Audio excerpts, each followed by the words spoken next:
We can start.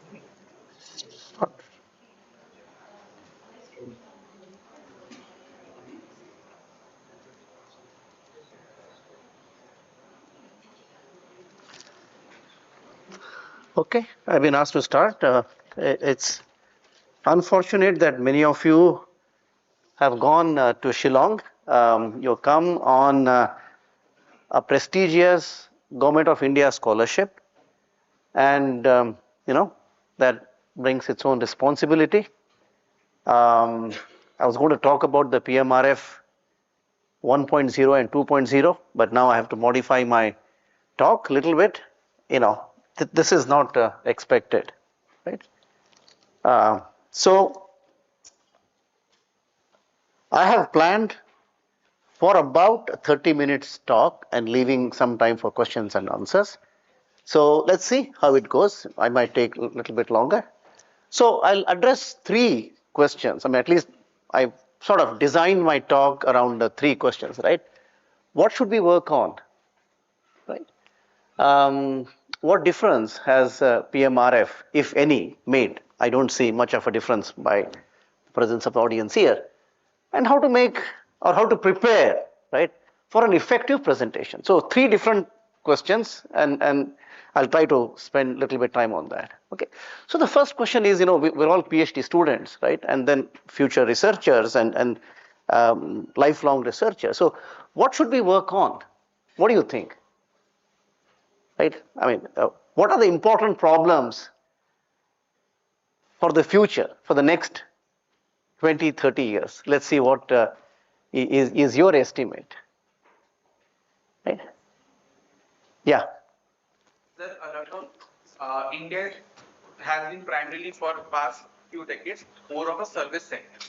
We have to go into more of entrepreneur and making things indigenously, which is actually the currently how government make in India. Sure. I mean, very good point. Right. I mean, I don't like the word indigenous because indigenous was a relic of socialism when we were like denied certain technology, and Google never claims we are indigenous American company.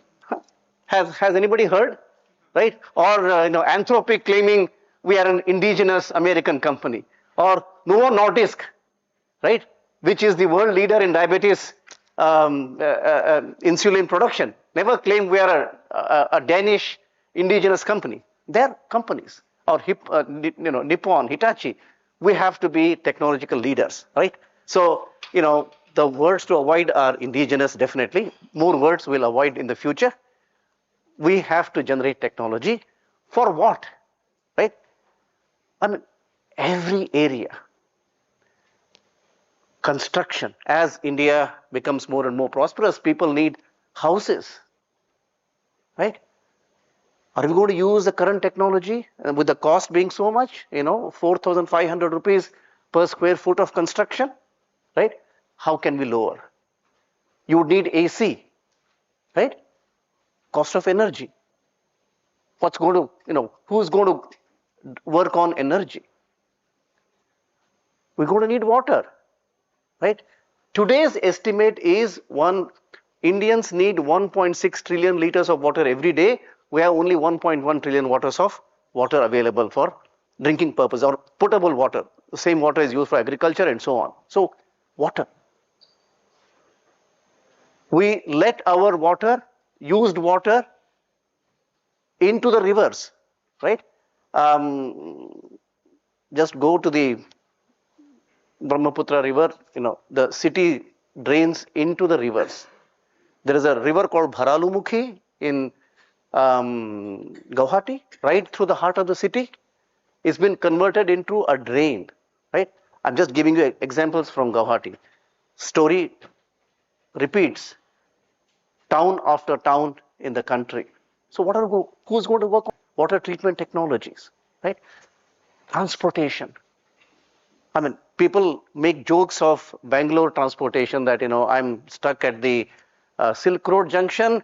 Then while being stuck in the traffic, I got married, had my second child, my third child goes to 10th standard. I mean, all these memes go on, right, on the internet, right? I mean, so transportation is a big problem in the urban areas. Who's going to work on transportation problem? How are we going to solve it, right?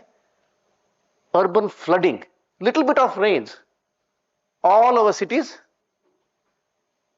are underwater, right? Water inundates. I mean, Guwahati, of course. Dibrugarh, of course. These are the smaller towns. Delhi, Bangalore, right? I mean, all that. Those are things to work.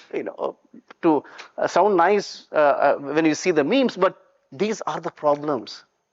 Materials, right? Semiconductors are going to happen because the thirst for ICs will only increase exponentially. What we have seen is nothing. I mean, to assume that we have reached the final form of evolution with this mobile would be foolish, right? Believe me, mobile did not take this shape even 20 years ago. In your lifetime, mobiles have changed, right? To assume that same thing will continue is so. Materials, along with that, batteries, everything will play a big role, right? So India is going through very rapid urbanization. So urbanization brings all these problems: quality of air, water, construction, right? Urban flooding, education.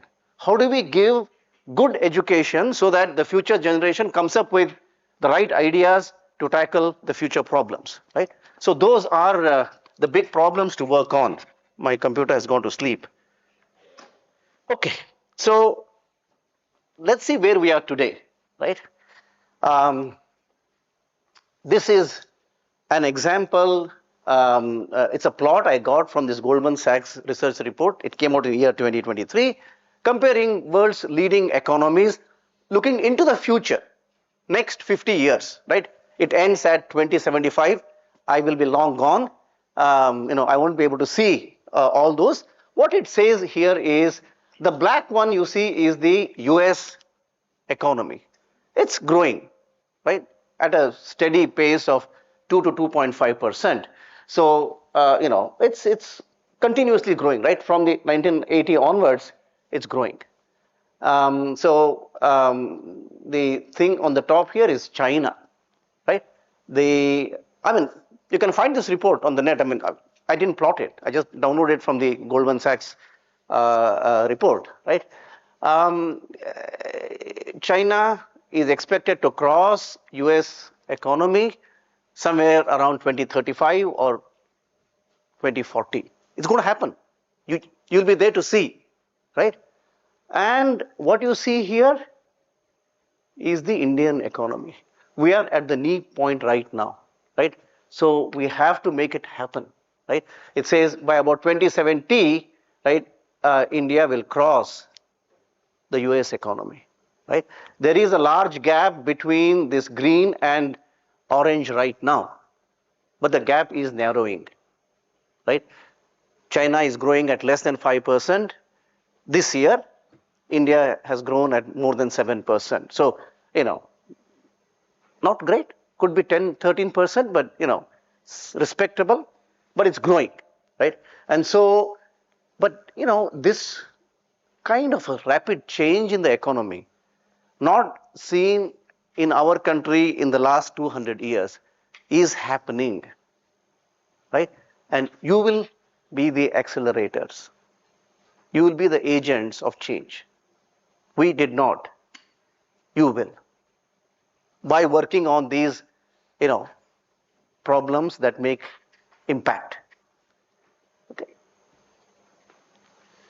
So, just a few newspaper clippings from the last 15, 20 days, right? There was a very famous article that Natarajan Chandrasekaran, chairman of Tata Sons, wrote on January 30th this year, saying that India will have hundreds of new factories. Right? You can look for the article. I've given you the name and the title. Look for it and read it. It says Tata themselves are building factories. Other companies are building.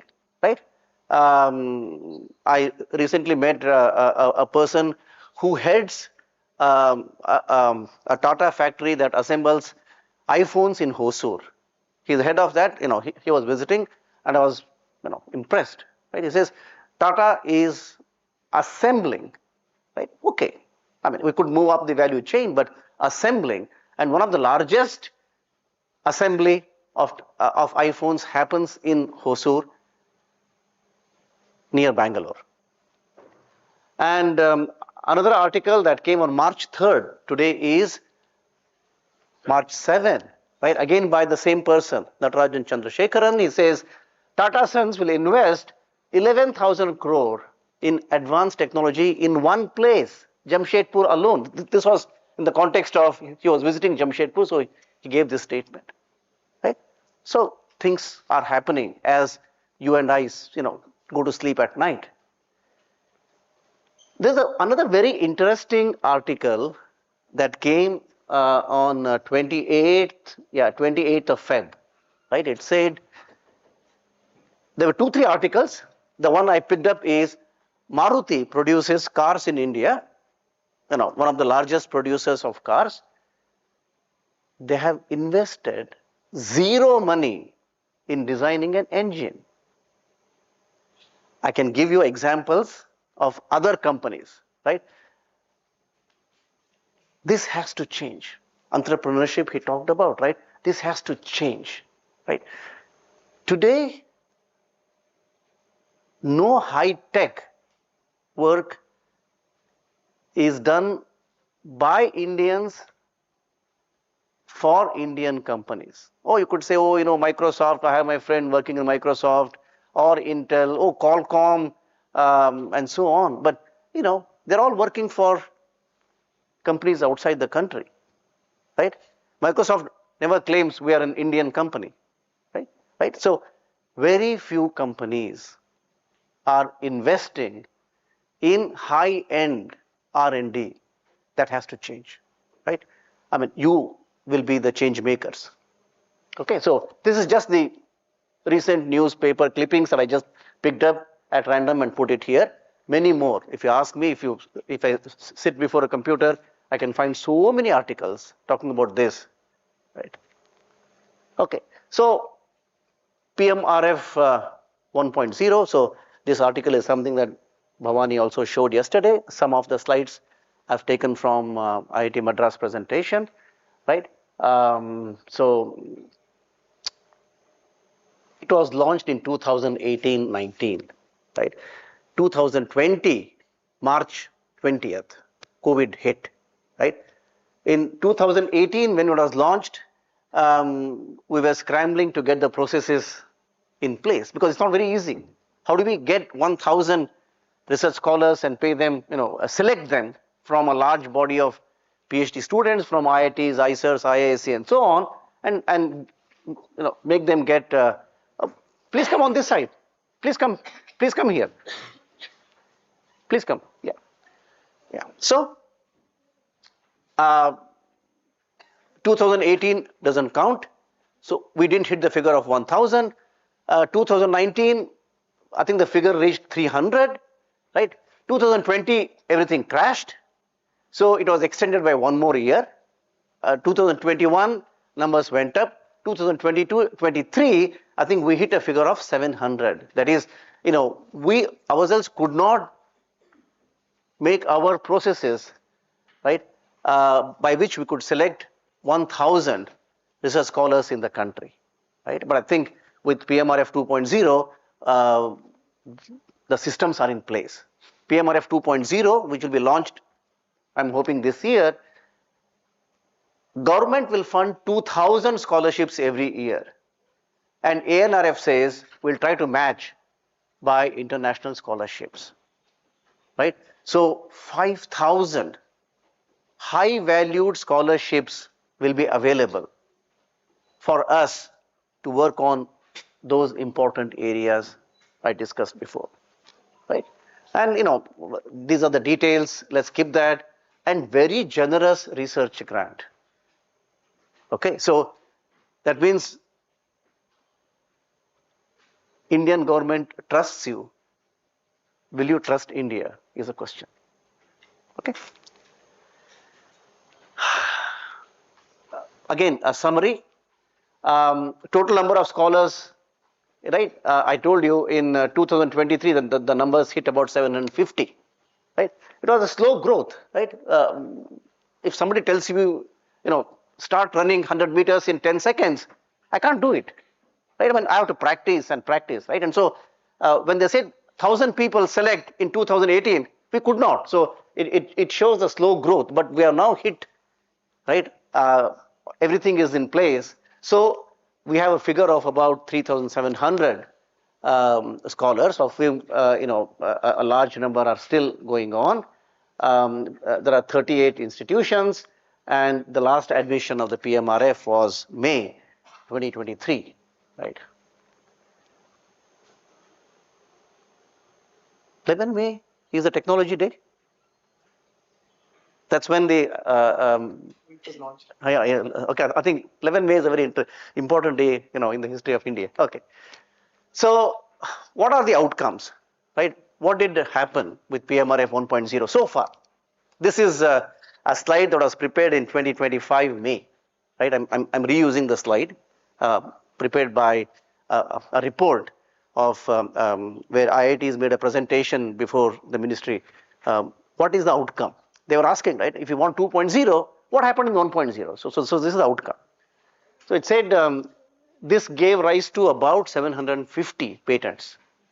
That is, the scholars and the professors under whom the scholars were working, they generated about 750 patents. Large number of journal publications, large number of conference publications, and we also had to worry about we are giving them money.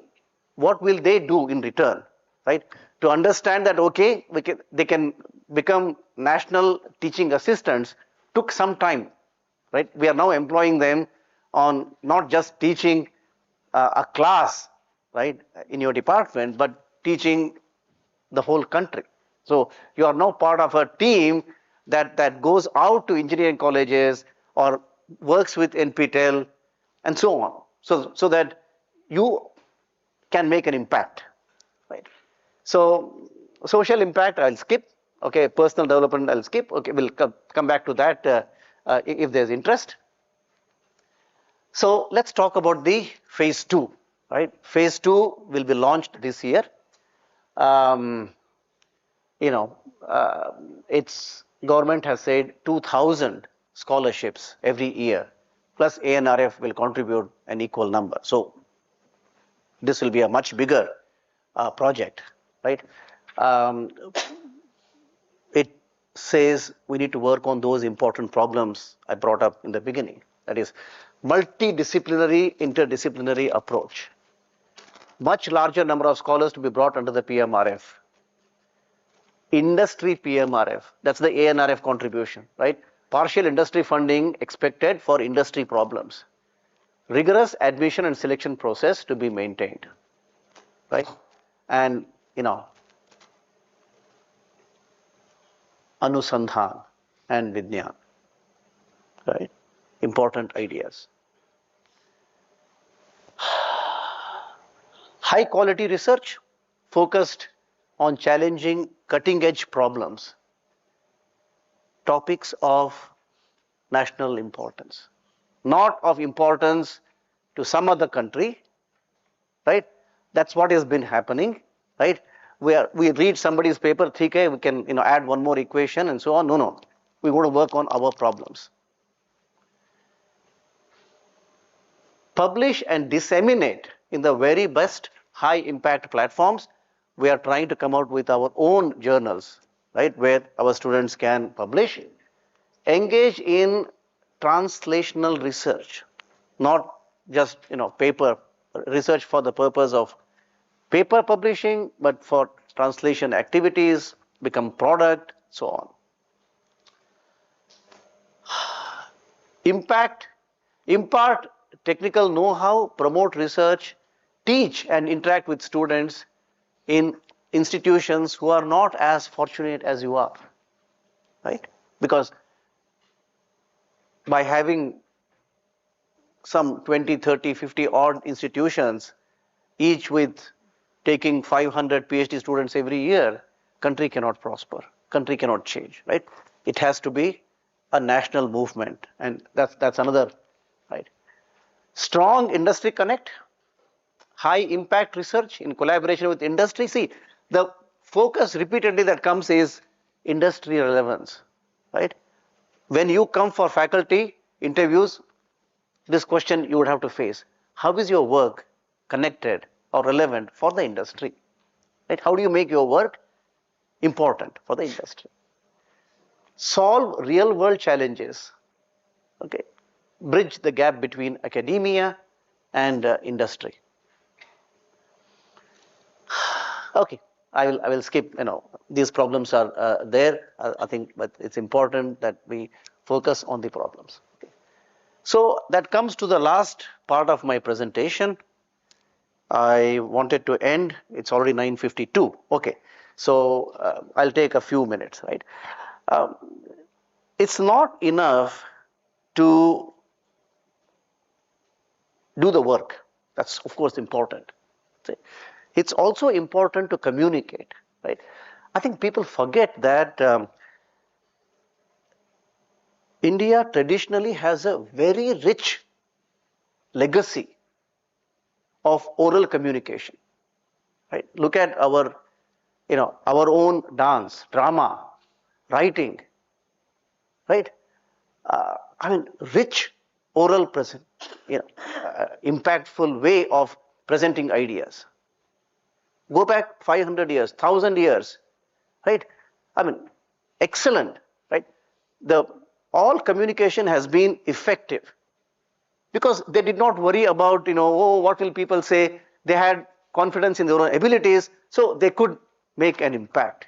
But so, when you do good work, you should also be able to talk about it to a general audience. So, the presentation skills are very important. Okay, so presentation these days involves making slides, so I'll talk a little bit about making slides. So the challenge is a technical talk is an opportunity to make an impression, make an impact on the audience, and get them excited about your work, right? It's not just, like how the news reading used to happen on, Doordarshan. Just, people without showing any emotions, they'll just read, some written document. That can't be. I mean, it has to be an exercise in communication, right? Okay, let's get this fact clear, right? World does not care about what you're doing. You can't go and say, I'm doing such wonderful work, nobody listens to me, nobody understands my work, nobody cares about it. They don't. That's the reality of the world. You have to make sure that the world cares about your work, right? So the effort is on you, that you have to make your work interesting so that people get up, stand up and listen to it, right? Your primary objective should be to catch the attention of a typical indifferent listener. right? I mean, these days I go to class, students, first of all, don't sit in the first 2, 3 rows. They're all empty. Then they sit there at the back, and then they have their mobile on their hand, right? Constantly browsing, and no. So how do you? So those are the indifferent listeners, right? How do you get them excited? You can't go and give a moral lecture of the Guru Shishya Parampara and how important it is to when the teacher comes and respect him. You know, doesn't work. You'll have to catch their attention by being better than them, by giving them what they don't expect, what they least expect, right? So give it to them. At a very high level, focus on conveying the following. What have you done? Right? You should be good at least conveying those ideas to a general intelligent audience. They may not be from your lab, but to a general audience, you should be able to tell them what you have done and what is its importance, right? And why should they care? Because remember, they are indifferent audience, right? They're not interested because interesting things are happening on Instagram, right? And so why should they care to listen to a boring presentation? So it's your thing, right? What's the key challenge or difficulty that you encountered and how did you solve it? Tell them. What is the message you want to convey? Convey it. Right? 3 aspects to a good presentation. Subject matter. What is the subject that you are working on? And how are you going to deliver this content? That's important, right? And the actual presentation. Okay. So I'll also talk a little bit about that. Subject matter, you have done the work, you are the master, right? So go with that confidence. I have done the work, right? I didn't skip the presentation and go to Shillong, right? So I've done the work, taken part, right? I've understood. I'm the master. That gives you confidence, right? And I have something interesting to say also on what I have done, right? You got to master the tools, right?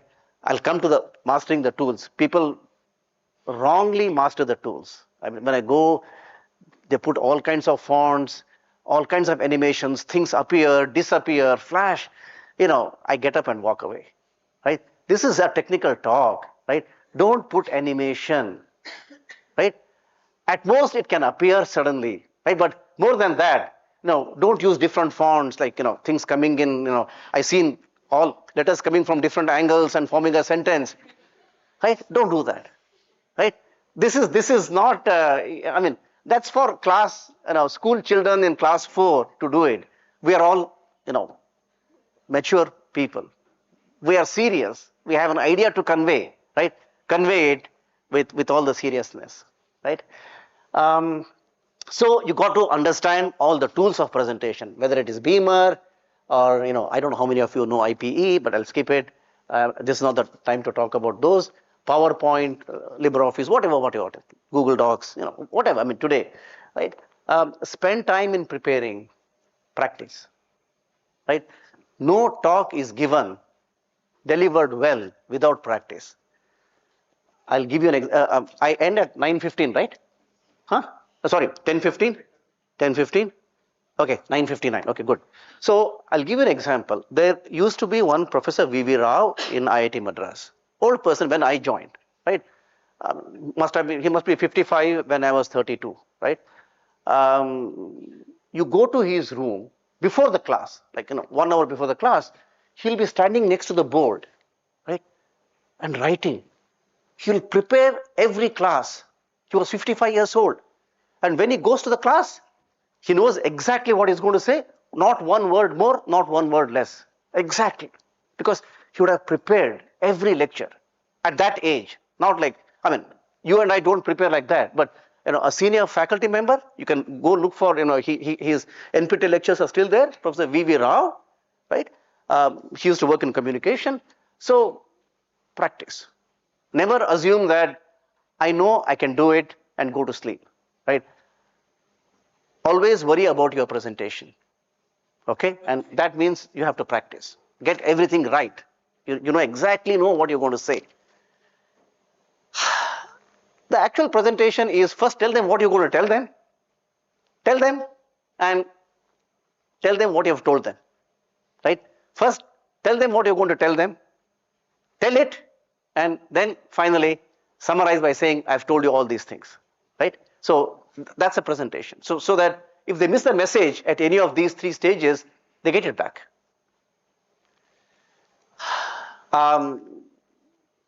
Slides are, they're just cues for you in case you forget something, right? Never write full long sentences, right? And start reading them. I mean, without facing the audience, you say, no. Nobody likes it, right? You would have to speak. I mean, those are just points to help you, okay, this is what I'm going to say next, right? And so don't, write long sentences, long slides, and so on, right? They are cues for your talk. Sparse slides, no complete sentences. Roughly 12 to 15 slides for a 20-minute talk. Today, I prepared for a 30-minute talk. I prepared only 20 slides, right? I've seen people come with 150 slides for 15 minutes and they're going tuck, tuck, tuck, tuck, tuck, tuck. No, right? You spend time on each and every slide. Otherwise, don't even come for the presentation, right? So, idea is if you ever have to make more than 20 slides, that means something is wrong, right?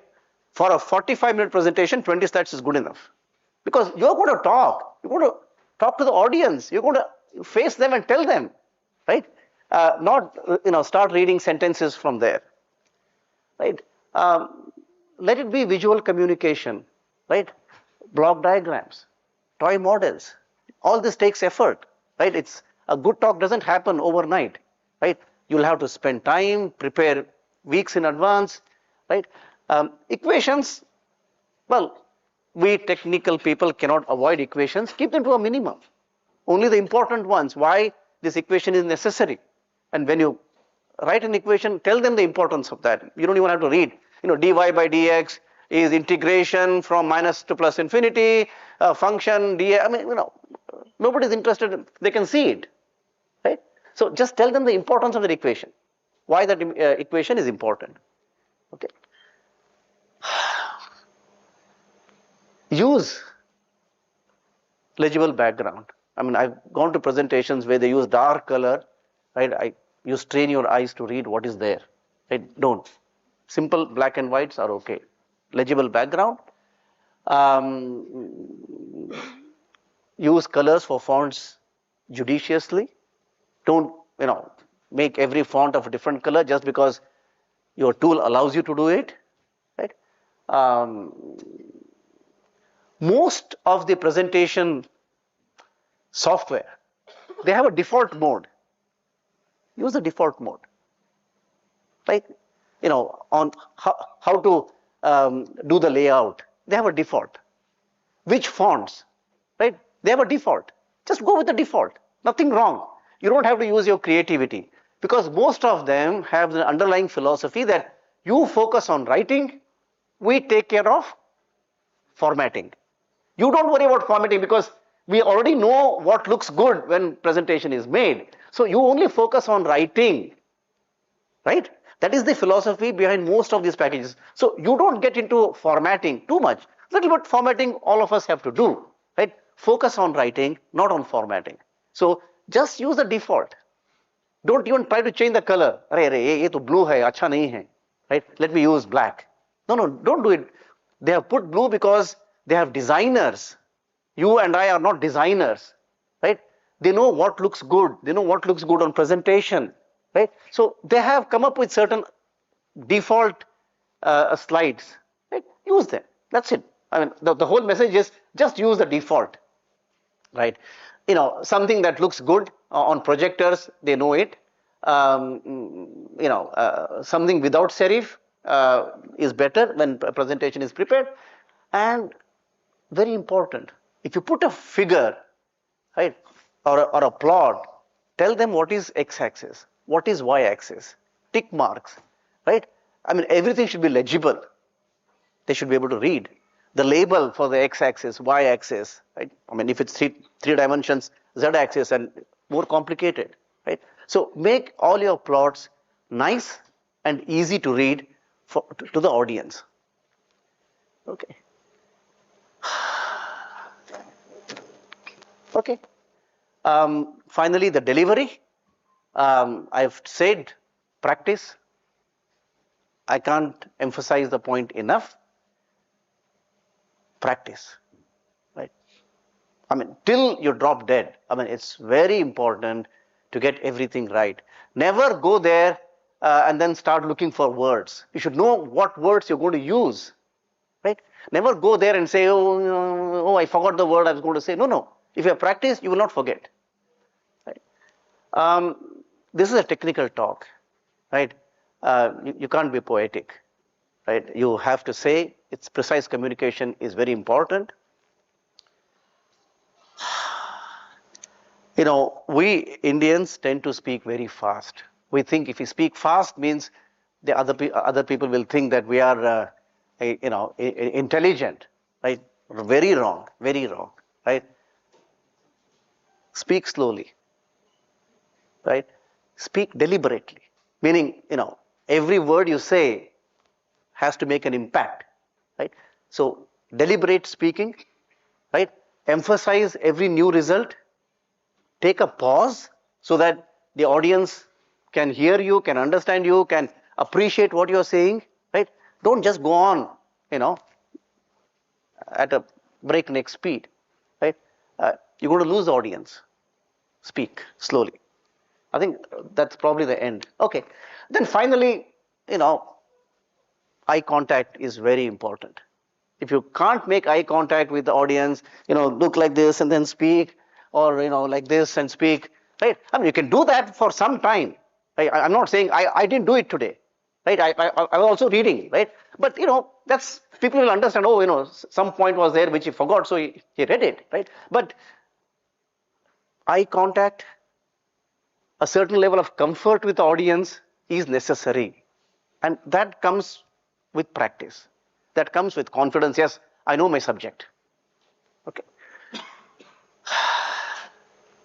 When there is an important result, pause and emphasize and explain the significance of the result. Right? Is that the last slide? Okay. Okay. Yeah. This is the last slide.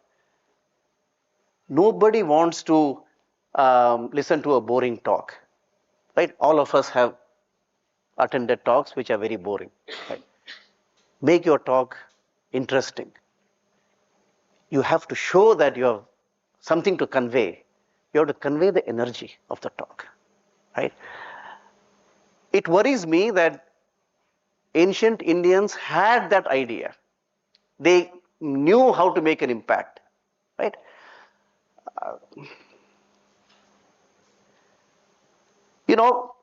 I can start quoting Bhagavad Gita. There is one shloka that has stuck in my mind. Hatova prapsasi swargam. Jitva bhokshase mahim. Right? If you fail while you're doing something, hatova, if you get killed, prapsasi swargam.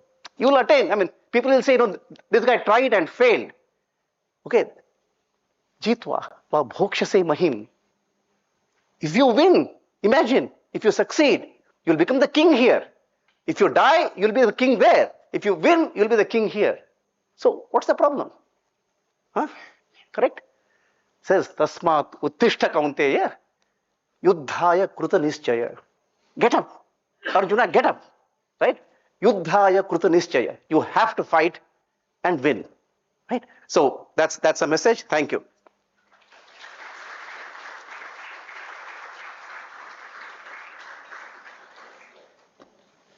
Okay, I think I took a little bit more time than I had planned. So, questions for some time. Okay, 10:10. Yes. India is advancing in technology as well as infrastructure. Yeah. Technology as well as the infrastructure is equally distributed all across the country. But we are, we also admit that India is a very large country, vast country, but still. Yeah, so I think it's a good question, but these are the questions some states asked, right? I'll give you the name of the state. In 1960, which was the number one state in the country in terms of technology, in terms of industry? Can you name it? Huh? West Bengal. Number one state in the country was West Bengal. When I was in IIT Madras, I used to go and visit colleges, right? Local colleges, the kind of things that we talked about, third tier, second tier colleges, right? And I meet students. Where are you from? Sir, I'm from West Bengal. I said, what are you doing here? This is unknown college, right? Unheard of college. No, sir. In West Bengal, the parents are now sending all 17-year-old children to outside the places. You'll find 17-year-old Bengalis in Chennai, Pune, Bangalore, Hyderabad. Why? Right? So that's because, instead of working on the future, they started asking, wrong questions. Right? It became wrong politics that destroyed what was number one. Today, doctors of Calcutta were known. Dr. B.C. Roy was the first chief minister of West Bengal. He was a doctor of Nehru. Right? Nehru, something happens, he'll call B.C. Roy. Right? Today, Apollo Hospital in Chennai, the headquarters, is in a place called Greenways Road. Right? Greenways Road is the original Apollo Hospital. Every board there is in Bengali. In Chennai, in and around Apollo Hospital in Greenways Road, which is in the heart of the city. Greenways Road is not like some outskirts. It's in the heart of the city. Because they're all coming in hundreds. In Apollo Hospital, Greenways Road, you see a board in the hospital. Bengali is spoken here. Right? How did this happen? Please understand. Right? So, it will happen that during development, there will be some uneven distribution. Nobody talks about Nebraska or Wyoming or unheard of states in the US. US has got 50 states. You know about California. You know maybe of New York. You may be knowing Chicago. You may be knowing Houston. Right? How many of you know of Louisiana? Right? Has anybody gone there? Right? I can tell you, right? I'm saying in US, 4, 5, 6 states are doing very well.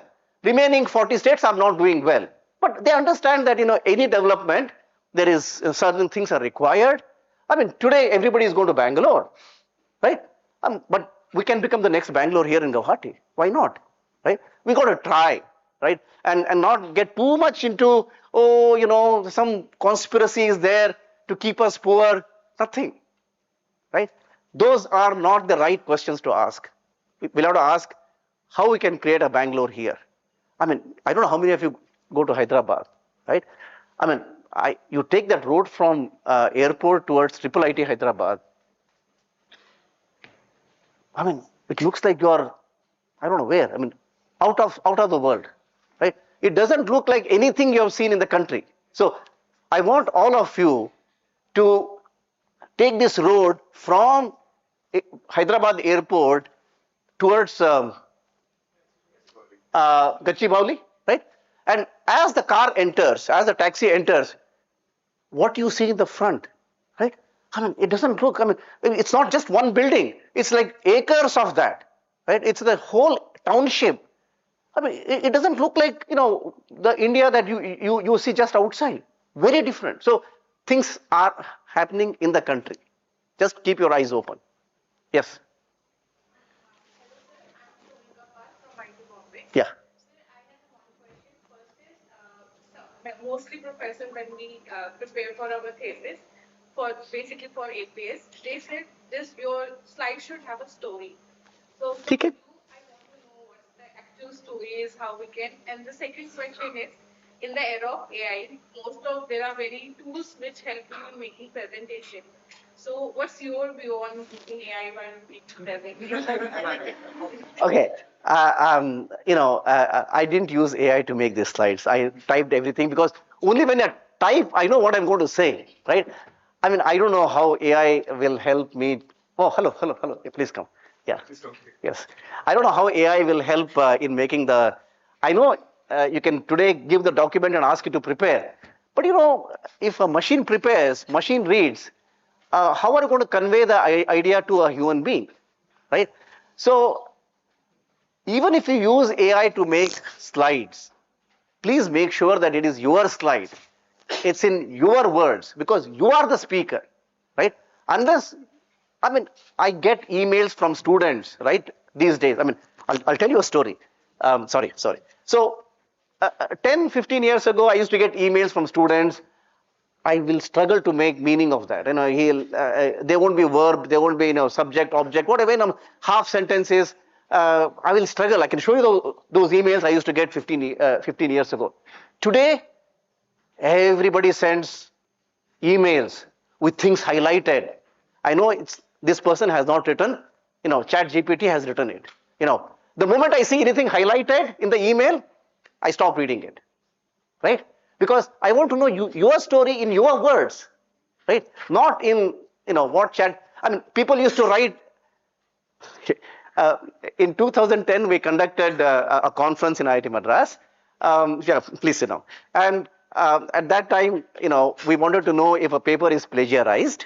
So my student told me, sir, I understand how Indians write English, how Americans write English. Just by looking at the content, right, I will know whether it is plagiarized or not plagiarized. Because those days we didn't have plagiarization check software, right? But so we know. So please, if you must use AI, good. I'm not saying we must not because we have to use technology, but it's your presentation. Let it be in your language, right? So you can get some ideas on making the slide look beautiful, but please rewrite every sentence in your words because, that's going to be your story. Yeah. Yes. Yeah. Right. Yeah. Yeah. Most of us are not from, like, the criterion 1.2 also, it's top 25 NIR ranking to be selected or IITs or ISS. But most of us are, when we did our bachelor's or something, we are not from top 25 or we have never experienced to IITs or something. But still we are PMRFs now because we entered for PhD.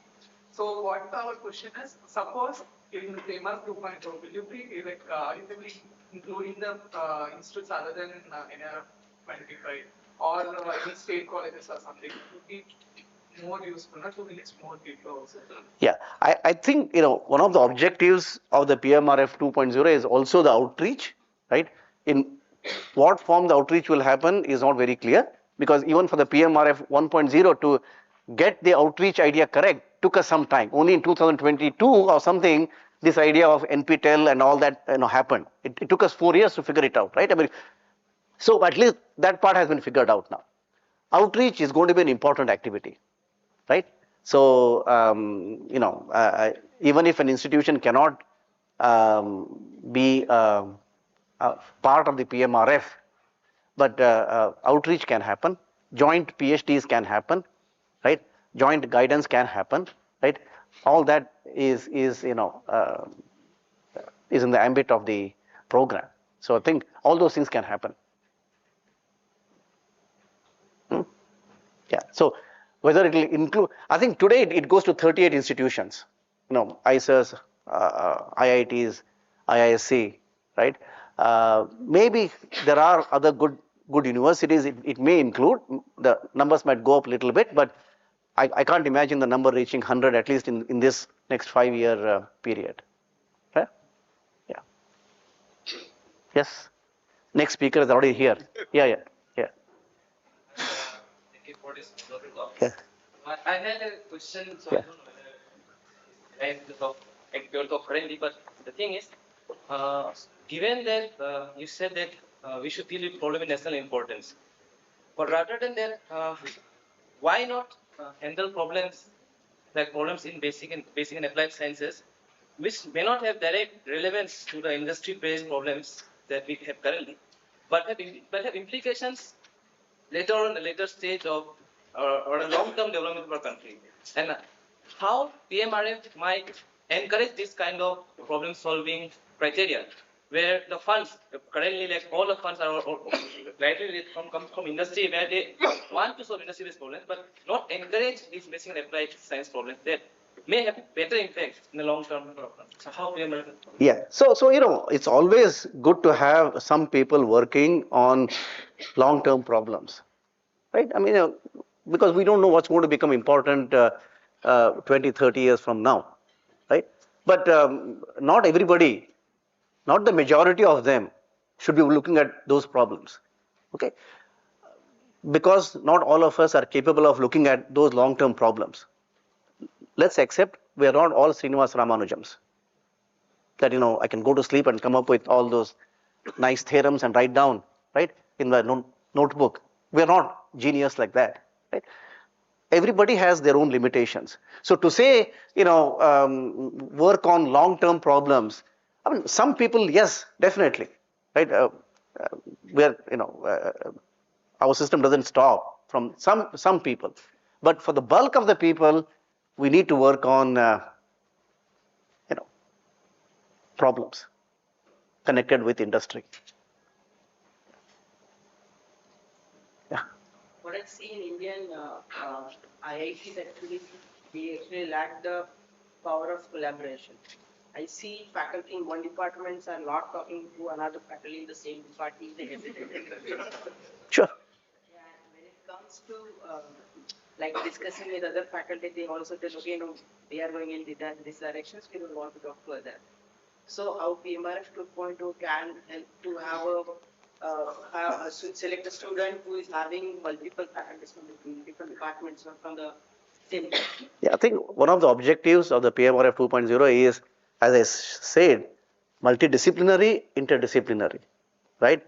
It hopefully will address. I know those human problems exist, right?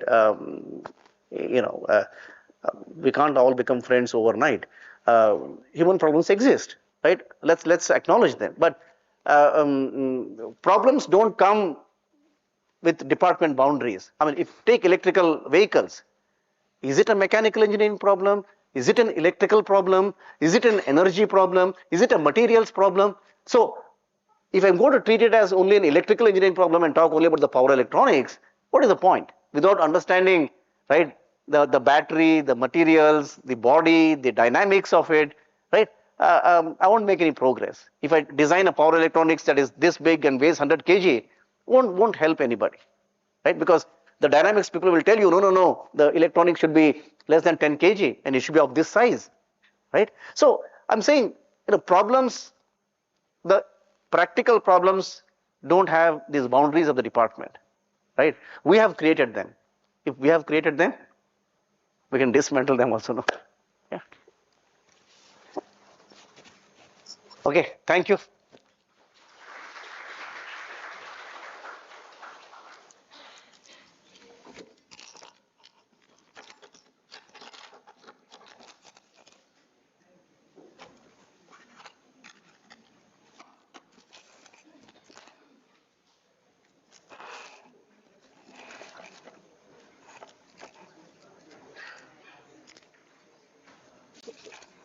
This has been turned off.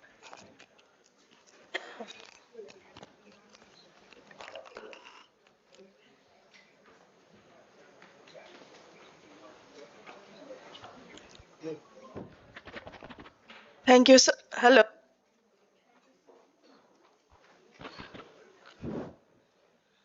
Thank you, sir, for your enriching and enlightening words. Thank you so much. May I request Ms. Bhargava Sudarshan from IIT Madras to kindly felicitate, sir.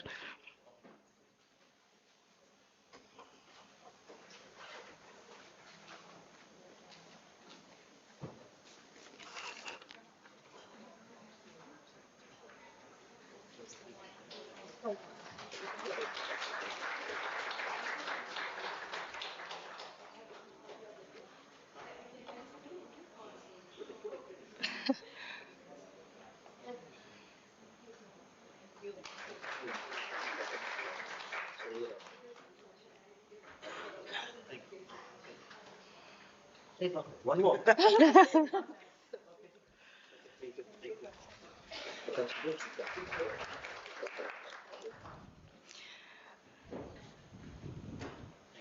Thank you, sir. Thank you, madam.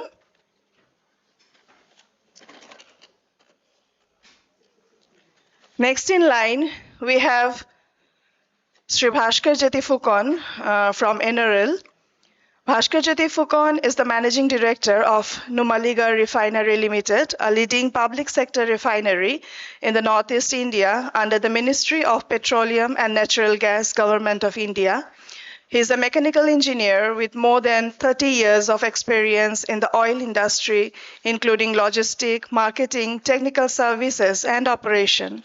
He started his career in Indian Oil Corporation Limited, Assam Oil Division in the year 1990, and thereafter joined Numaligarh Refinery Limited in the year 1999. Prior to his assuming the office of Managing Director, he held the position of Director Technical of NRL. Let us join in welcoming Shri Phukan here on the dais. Sir, please.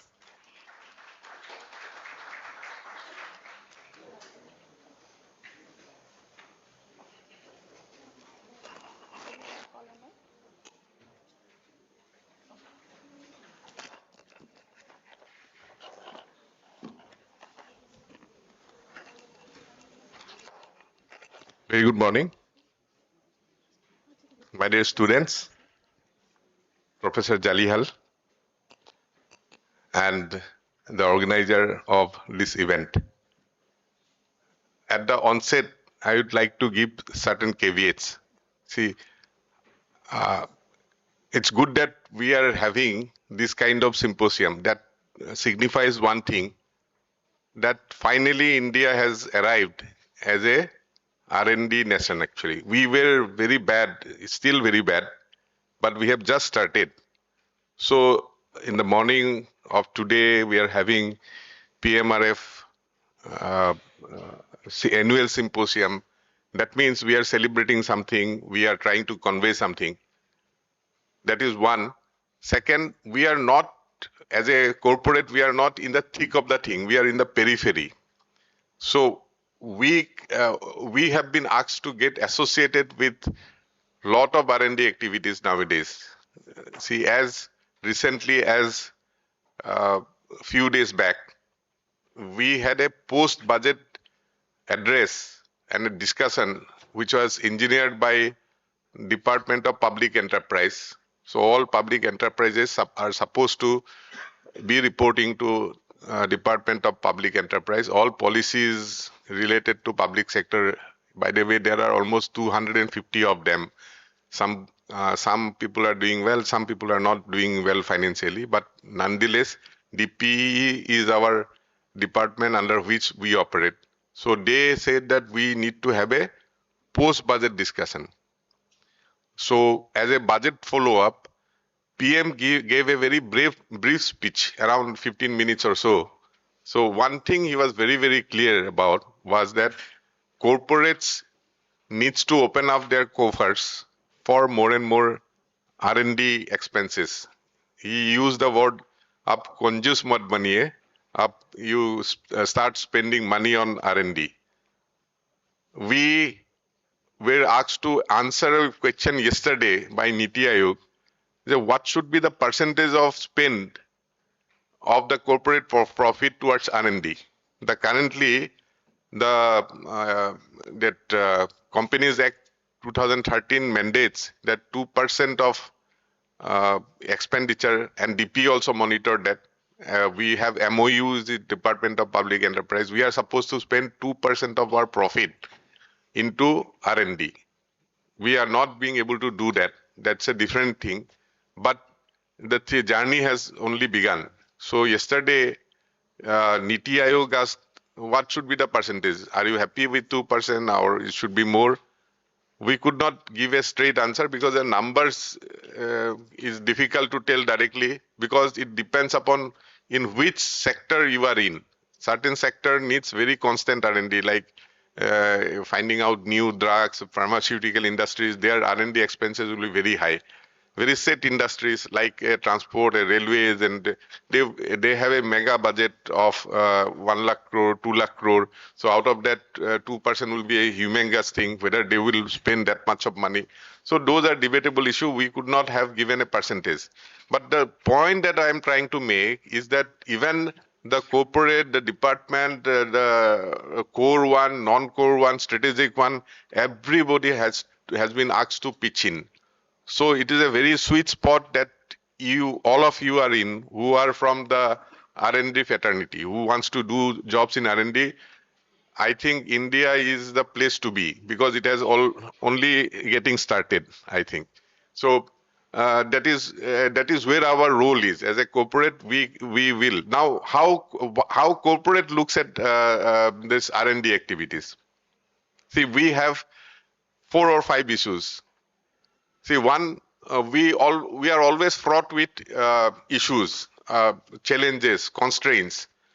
So we have problem statement, which actually are irritants in our day-to-day operation. It may be environmental issue, it may be reliability issue, it may be efficiency related issue. So all the corporates, particularly the people who are in production business like ours, will always be fraught with challenges related to day-to-day operation. There will be a amount of irritation that we need to tolerate, and we always look for a solution towards that.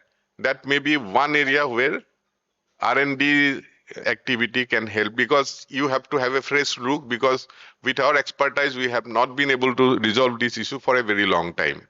This is one area. Second, we always look for value addition. We are not happy with whatever we are producing.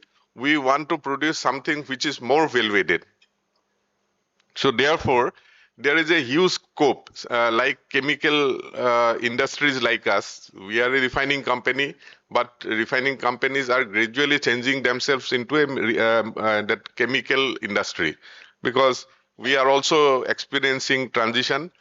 One of the way to survive on a long-term basis to produce something which is other than fuel. That means you need to go for chemicals, petrochemicals, other chemicals. So therefore, also a green chemical, of course, it has also come into the play in a very big way. So therefore, those are the activities where we need to collaborate, and we do collaborate. We also have a collaboration with IIT Guwahati on that account.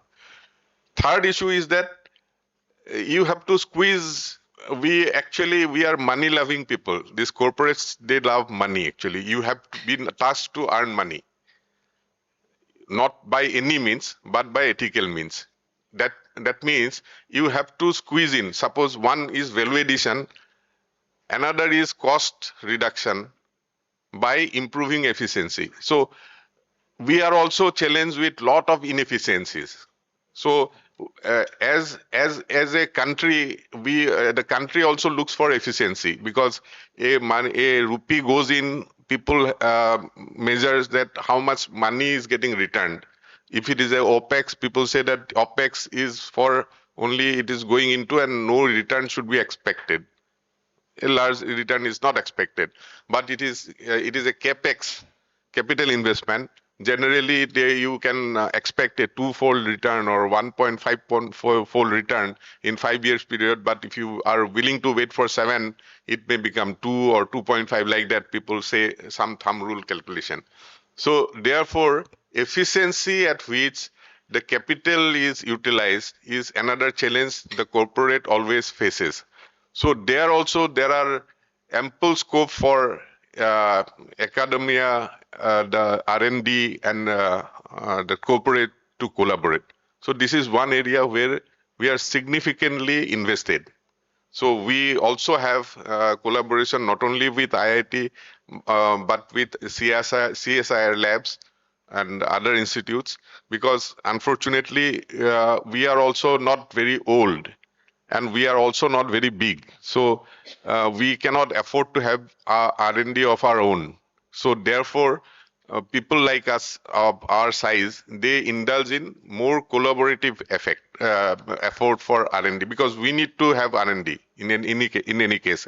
So without having our own R&D setup, we believe in collaboration with the reputed institutes like IITs or CSIR like that.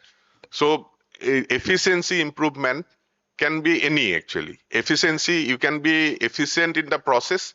Suppose you consume less energy to produce the same thing, or you can improve the yield because you were producing certain yields. Your yield improvement has also given you efficiency. There are lot of processes because over a period of time you also have seen that we become process heavy because of the lot of compliance burden also are put on organizations. Corporates are more laden with lot of compliance issues. Either compliance come from government directives or SEBI regulations. There are plethora of regulations which we need to comply to. So therefore, we induce system after system in this process. So we become very, very process heavy. So if you become too much of a process oriented company, one, you scuttle innovation there because you are totally checklisted from A to Z, everything is written, you are supposed to follow that. If you follow certain processes, you will only get that result because unless you tweak the processes, your result cannot alter. So you have raw material, you have process, and you will get the same output. So there is a need to challenge the process within the constraint. So that is where you can always squeeze lot of efficiency out of the corporates, and you become smarter, your delivery becomes quicker, you produce the same thing with lesser cost. So that is one area where corporates also focus. The first area that I have mentioned is the irritations. Second area is the value addition. Third area is the efficiency improvement, both in operation processes and also the administrative and commercial processes. And fourth area is what we call in the company parlance is the transition areas, because we have to transit, we have to keep changing, reinventing ourselves to be relevant in the society. Look at our energy companies. Sir has mentioned very briefly about EV, and somebody from the audience said, why compartmentalization? Why people do not talk to each other? So that problem remains in everywhere actually. Every organization, everywhere. See, I'm just giving an example. We collaborated with a very reputed institute, not this IIT, sir. So we spend a hell of a lot of money, but we scrutinize where the money is going. We are not getting anywhere. So we found that that institute is buying a lot of equipment. I was asking them that what you do with this equipment. In the lifetime, it will be used once or twice for your experiment, and after that, what happens to that instrument? And equipment manufacturers are having field day because all of people like us who doesn't have any clue how R&D is done, they go and collaborate with people, and as per their guidance, we spend money because we have to spend money. Companies say that you have to spend 2%. We have a target to spend. Let me spend. Though if a proposal comes, we are very happy. This guy has come and he is giving a budget. Let me spend. Now, where it is getting spent? They are buying equipment, and if the equipment are bought and it does not have use, now you see how Uber has come. How the sharing business have come, and so many sharing business have come because it is the asset which is sweated. We use the term sweating of asset. If you have an asset, the asset has to be properly and fully utilized.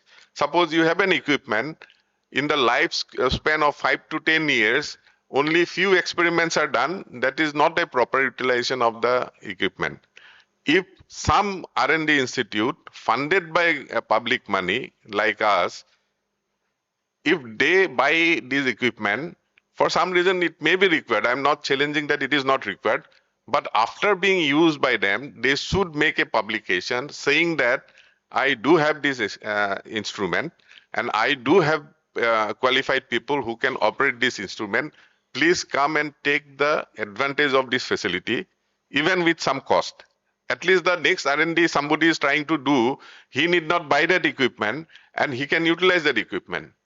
So that ecosystem must come somehow. I do not know how it will come, because we have been we go to our ministry, petroleum ministry, they keep on telling us that now the PMO and other people are very much concerned with this, that things cannot be siloed. So therefore, they are talking about of a thing called whole of government approach. That means the idea of roping that academic institute, idea of asking government department to push the people with wherewithals. Wherewithals can be the technical know-how, wherewithals can be money, wherewithal may be a plethora of solution, problem statement which can be solved. So if we combine that ecosystem along with the sharing of the capital assets, obviously a new ecosystem for R&D can get developed. So this is the fourth area that I have touched, and fifth and final area which is very dear to me, I keep on discussing, because in a process industry like us, we have issues with reliability. So reliability centered R&D can be a major thing. I think I saw a lady from IIT Madras. So IIT Chennai actually is doing outstanding work on the NDTs and reliability centered issues actually. So our oil industry is largely benefited out of the excellent work done by that group. There are a lot of startups which have come up out of, see, because we don't want to have a destructive test. You have to have a NDT. So without disturbing the asset, how can you assess the quality and the residual life of that particular asset? How reliable it is? Because now people talk about IoT coupled with AI, coupled with predictive maintenance. All these things can come in a basket, and we can give and it can be given a solution that everything is predictable. Predictability brings reliability, because proactive action can be taken. And once you become reliable, you become efficient, and you become financially sound.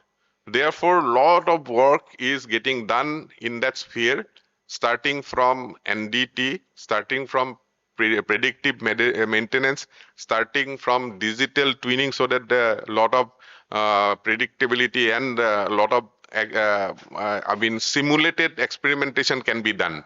We need not change the physical parameter, but we change the parameter in the simulation process, and actually that can be plowed back to the physical system once the results are good. So I will conclude, I will stop here. That 5 points that I wanted to make, because I am not from this fraternity of R&D.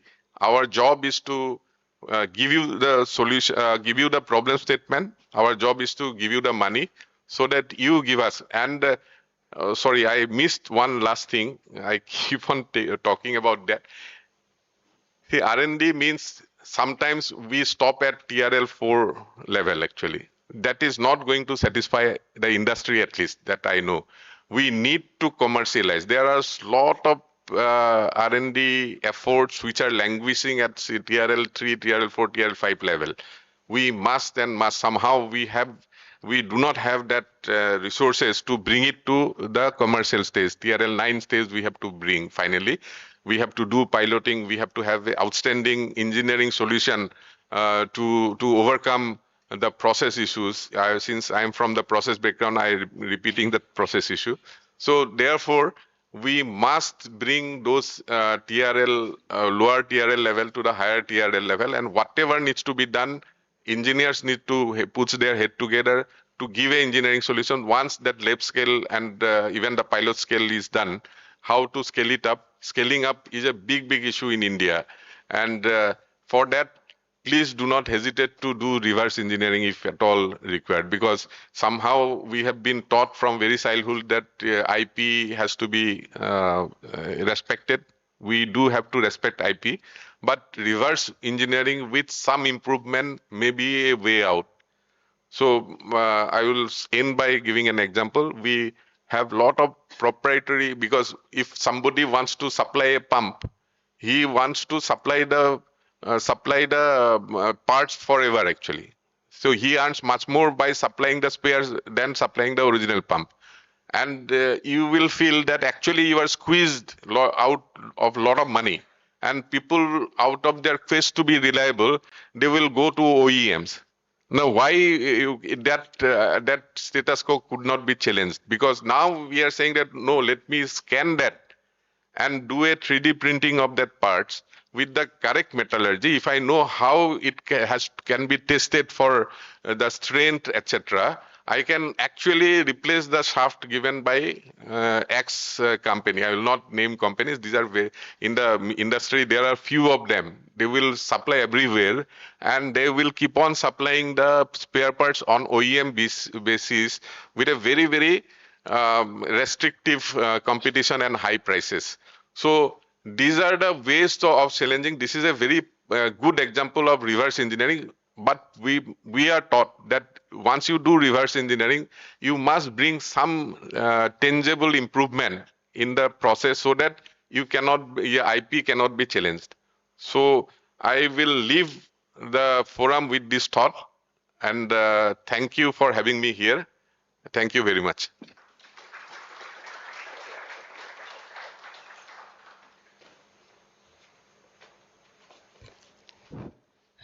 Thank you so much, sir, for your empowering words. I request Director, sir, to please come up and kindly felicitate Phukan, sir.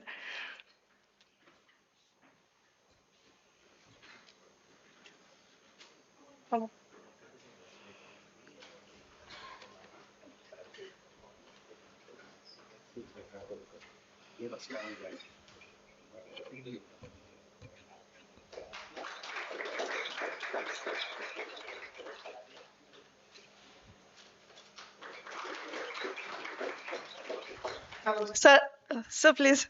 Oh, okay. I don't think so. Yes, a small token of gratitude from our end.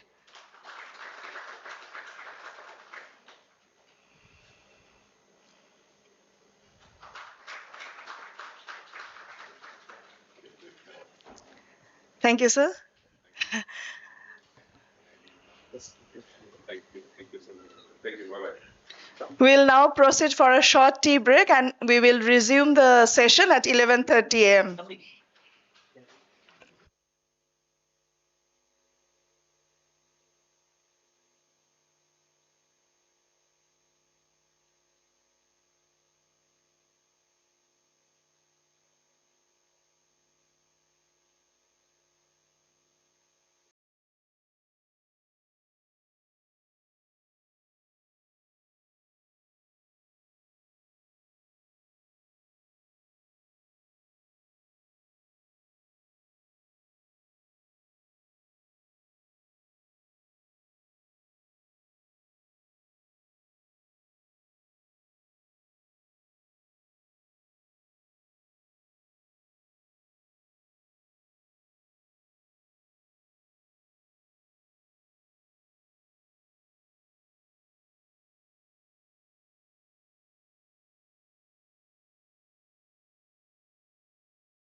ठीक है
Hello.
IIT Guwahati.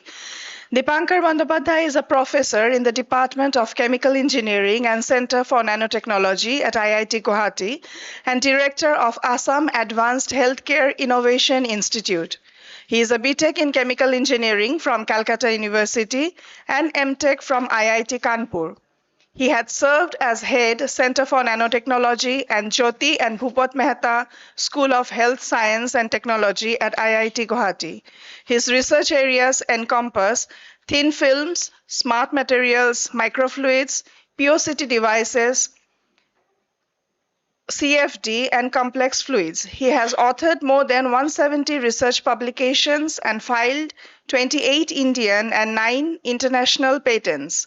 He is the PI of multiple Center for Excellences at IIT Guwahati, sponsored by MEITI, ICMR, and BIRSC. He has received NCL's Professor K. Venkataraman Kemkan Award 2016 and several prestigious awards.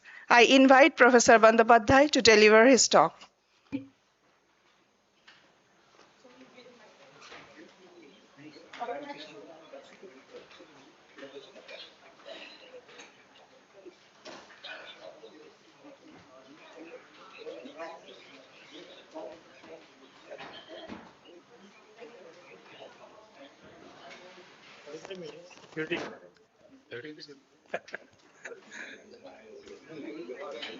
Hello.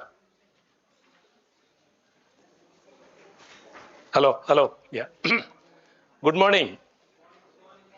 I think Dr. Vineet Joshi could not join, so I'm a replacement today. Okay. Just before lunch, I want to make this session as entertaining as possible. Okay. We are not going to discuss anything about science, anything about innovation, right? I just wish that, if any question that is popping up in your mind, you just immediately ask so that this discussion becomes very, very interactive. Okay. Thanks to the organizers, Gopalda, thank you for inviting me to this forum to speak with these bright minds. I was really excited. I generally speak in front of the faculty members and all, but today there is a chance that I'm speaking with all of you, right? Academia means its teacher is one part and the student is the other part, right?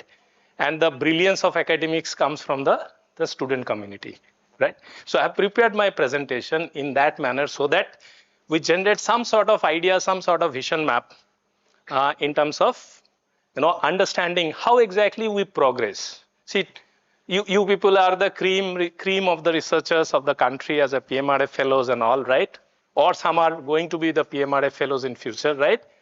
Now, question is that what type of innovation that I should do, what type of invention that I should indulge into, so that it becomes more impactful, more value.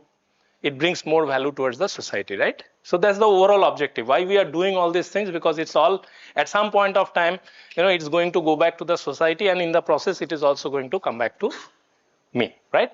So I just acknowledge in the beginning everybody who has, all my students, all my funding agencies, because acknowledgement should not be at the end, but at the beginning. That whatever I am showing is a hard work of lot of PMRF fellows, lot of other fellows, lot of BTech students, MTech students who are working hard together in order to really come up with all these results. So the first question that I want to ask you, science is all about asking brilliant questions.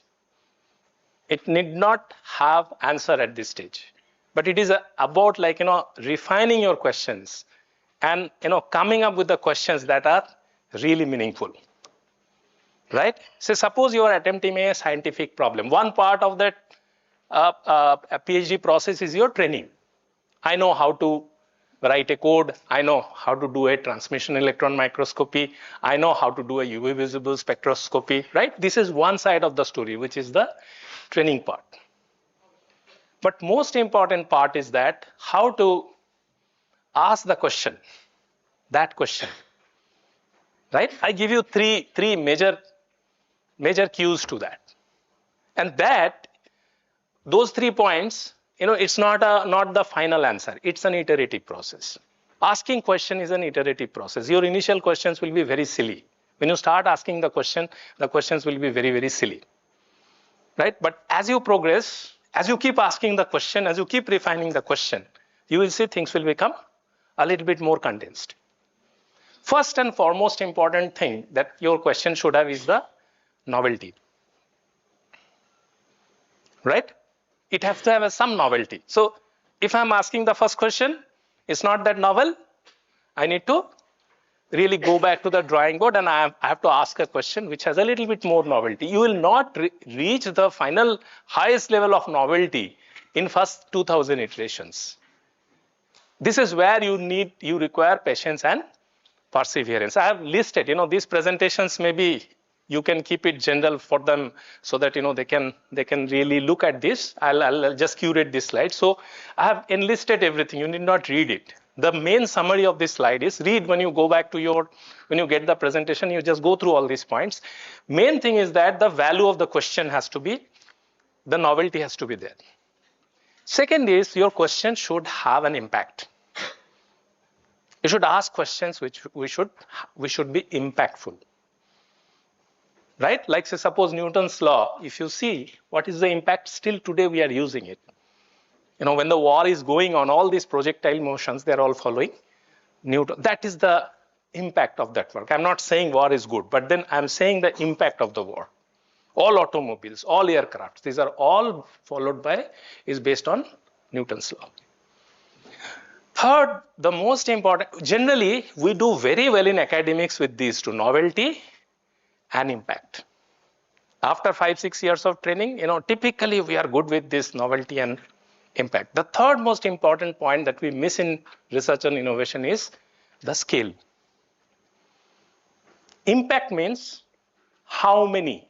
Say suppose if I'm a researcher, if my paper is cited 2,000 times, 5,000 times, 10,000 times, I'm very happy. Right? But if you look at what is the total world population today? Maybe 8 billion. 8.2 billion. Billion? About 800 crore in Indian numbers. Right? Now, if I have a paper of 10,000 citation, how many have read it? How many have not read it? This is called scale. So research becomes more meaningful, more impactful. First, you have to ask a very novel question. Second, it has to be impactful. Third, I have to also keep in mind that it should scale. I'm going to give you examples, right? See, this thought process is coming about to us about when I finish my PhD, when I'm joining as a professor, all these thought processes are coming in that particular time, right? I just give you a few examples. Typically, I will roam around in the domain called healthcare. Today, I will just roam around in the domain called healthcare, okay? So what is the present ecosystem of healthcare? We have 3 different entities, government, private, national, international, right? They're basically 3 different entities. And in government, we have a typical network like there is a ministry. Under that, there are different types of tertiary, secondary, primary health centers, more or less very similar in the private, right? Essentially, in the healthcare, if you look at, you divide it into 4 parts, that is tertiary or super specialty, then secondary, then primary, and then subsidiary, that is at the local level.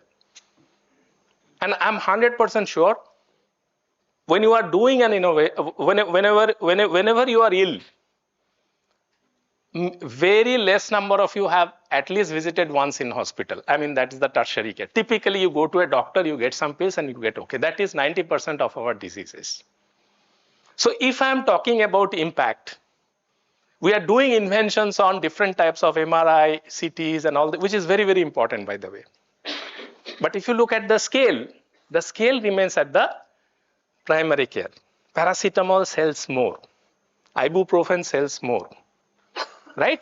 So one has to, I'm not saying that you should not be doing research on the other side, but one has to really understand that where exactly my focus should be. That's the most important part. Now, this is existing.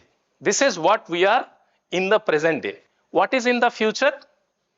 Post-corona, you will find that it is getting more data centric and digitalized. It's not a problem. It's not a challenge. It's an opportunity for us. Correct? So we have to really convert all these units, like say a kind of district hospital, a kind of a government hospital, a kind of like super specialty hospital, how they become a kind of a network of excellence. What are the typical things? I have given some points, but then all of us know what is that. So it has to be a connected system, so that with my mobile phone I can have an access to the doctor, right? It should be connected to not only the peripheral tertiary care and global center for excellences, so that the knowledge flow remain. If somebody has some problem, based on the symptom, the knowledge flow remain very, very fluid.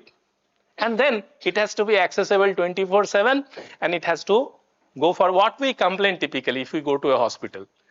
The best practices, the cleanliness, right? The way the infection control. These are the things that are the major control.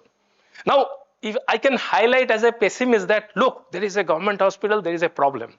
But if I am a researcher, I have to understand that if there is a problem, then that is a motivation for me. Say, suppose I work hard for next 20 years to make sure that that problem, I create a solution as a scientist, that problem is solved forever. Think about the person who invented antibiotics. Look at the scale of that particular discovery, right? So you are with us, with me in these two slides, that there is an existing ecosystem, there is an ecosystem that is emerging, and there is a lot of opportunity here, right? Now, I highlight another point. So before I do that, I just talk about, so essentially we are moving from a domain of personalized medicine to precision medicine. How? I give an example always of a weighing machine. See, earlier when I was a kid, I used to go to railway station. That was the fun that, we'll put 1 rupee coin, and there'll be a ticket that will be coming out of one kiosk that will be there. It will be blinking some lights, right? And I will have one ticket where my body weight will be written. Other side, there'll be some pictures of Dharmendra, Rekha, Amitabh Bachchan. So who is getting what? That was a typical, fun for us. But today, everybody has a weighing machine in their house. Before eating, you are very careful about your body weight, your body mass index, the calorie intake, right? This is what is called the precision medicine. So it is not only getting digitalized, it is not only getting connected, the flow of knowledge is not only uniform, fluid in terms of connecting to a single place, but also this is precise. So essentially we are moving towards a domain where our diagnostics has to be precise, our therapeutic has to be precise, and our diet has to be precise. These are the three major things that we are exploring. And all three, I have enlisted a lot of things here, like it has to be affordable. Look at the diet, we are looking for less pesticides, more organic. We want to really quantify the amount of calorie that I am taking and the amount of calorie that I am burning. Right? So these are the places where you have the opportunity lying. Correct? So as I am progressing, say suppose people ask a lot of questions that, sir, what is a career? Career is all about picking up one of these challenges and then work hard for next 15, 20 years. I'm just going to give you some examples related to that. Right? So what is the motivation? As a researcher, what is my motivation? I just look up to the challenges that are existing around me. That is what is motivation. I just don't react negatively to that. Nahi hai, karna hai. Right? I just change my mindset so that I'll be the change rather than I will expecting somebody else to catalyze the change. Right?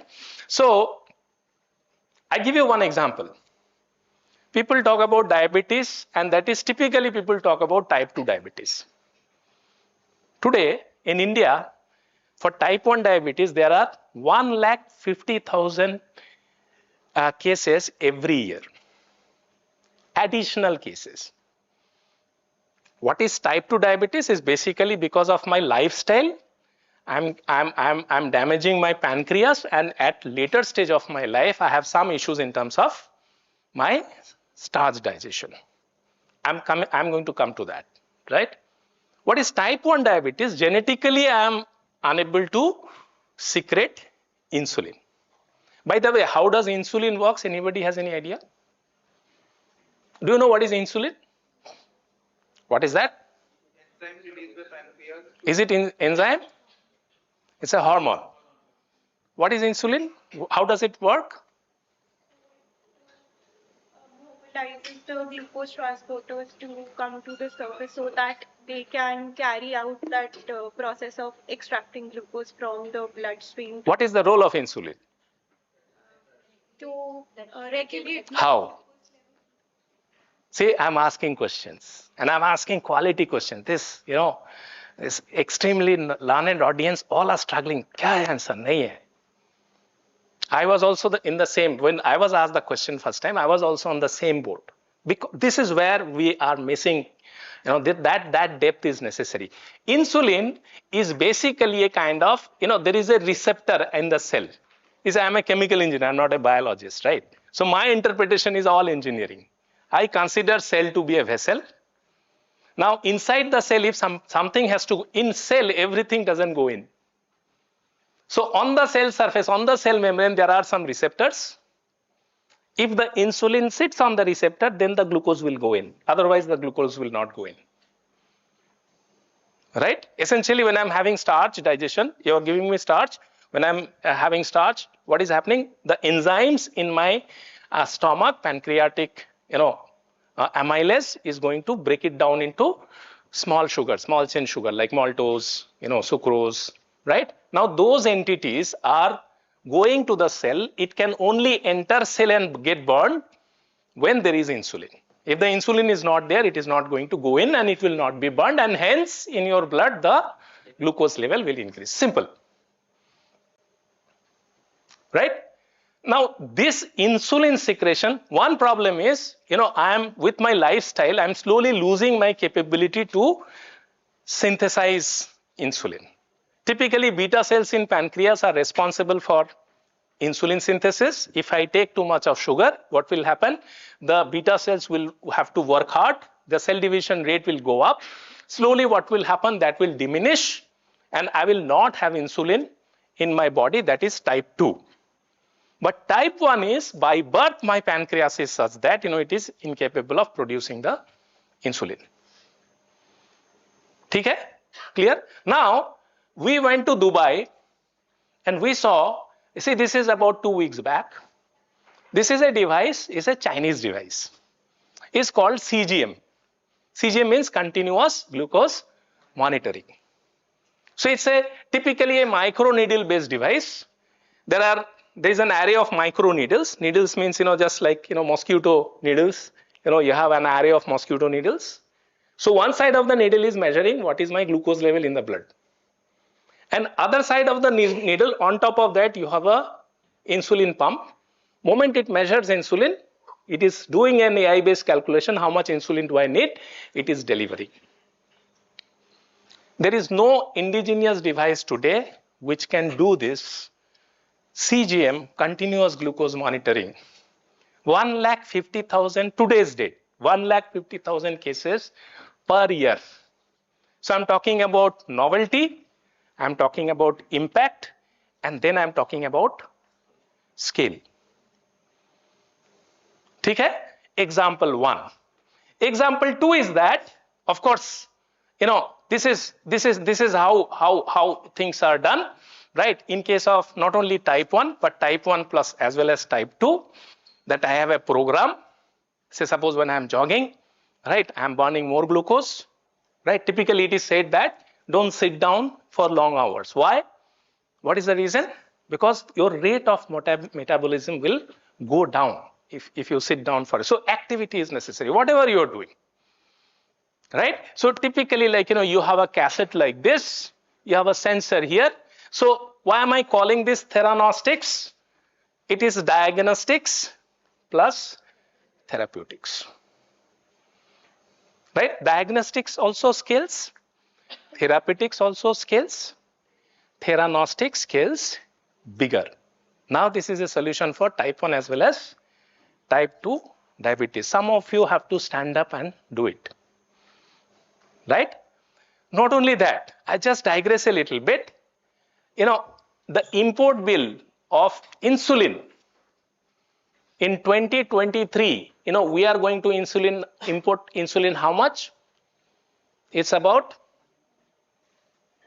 look at the number. It's all imported. Very few companies in India, they synthesize insulin, and this is the typical framework. I have worked with one of the biologists. She told me that there is a bacteria, you get a culture, and from the culture, there will be a lot of chemicals that will be produced. You put into an HPLC, and that everybody knows this. You are trained for this. But point is that who is going to take this up to the level of $1 billion industry? Rather than looking for an employment, who is going to generate that 5,000, 10,000, 20,000? This is the time for you. Right? I'm not just going to give you the motivation, but also I'm going to give you how to do it. Right? So, say for example, precision diet. I start with diet, then I'll go to the diagnostics part. Okay? So I just keep an eye on the time. Yeah, fine. I'm doing well with the time. So how do I really work on the precision diet system? You need to know whenever you are taking some carbohydrate, there are 3 types of carbohydrate you are taking. One is called rapidly digesting starch. One is called slowly digesting starch. Another is called the resistant starch. Typically, if you go to a dietitian, the dietitian will tell you that you should have food which has got long chain sugars. Those are called the slowly digesting. The longest one are called the resistant starch. How do I define? Say suppose I put amylase into the starch, the enzyme. If I produce no maltose or very little amount of maltose, that is called a resistant starch. If I produce intermediate amount, that is called slowly digesting starch. Right? If I produce very large amount, that is called rapidly digesting starch. Who needs rapidly digesting starch? Virat Kohli needs. There's so much of energy, right? Every ball he is jumping around, right? He needs a lot of rapidly. I don't need, I am just a professor writing paper whole days. I don't need a rapidly digesting starch.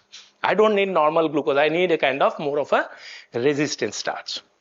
But who will tell me? How will somebody tell me that which one is, say, suppose if I am taking a biscuit or a kind of cracker or a kind of bread, who is going to tell me? So one of our student has come up with the idea, sir, क्या करते हैं? Gold salt लेते हैं, उसको amylase से reduce कर देते हैं.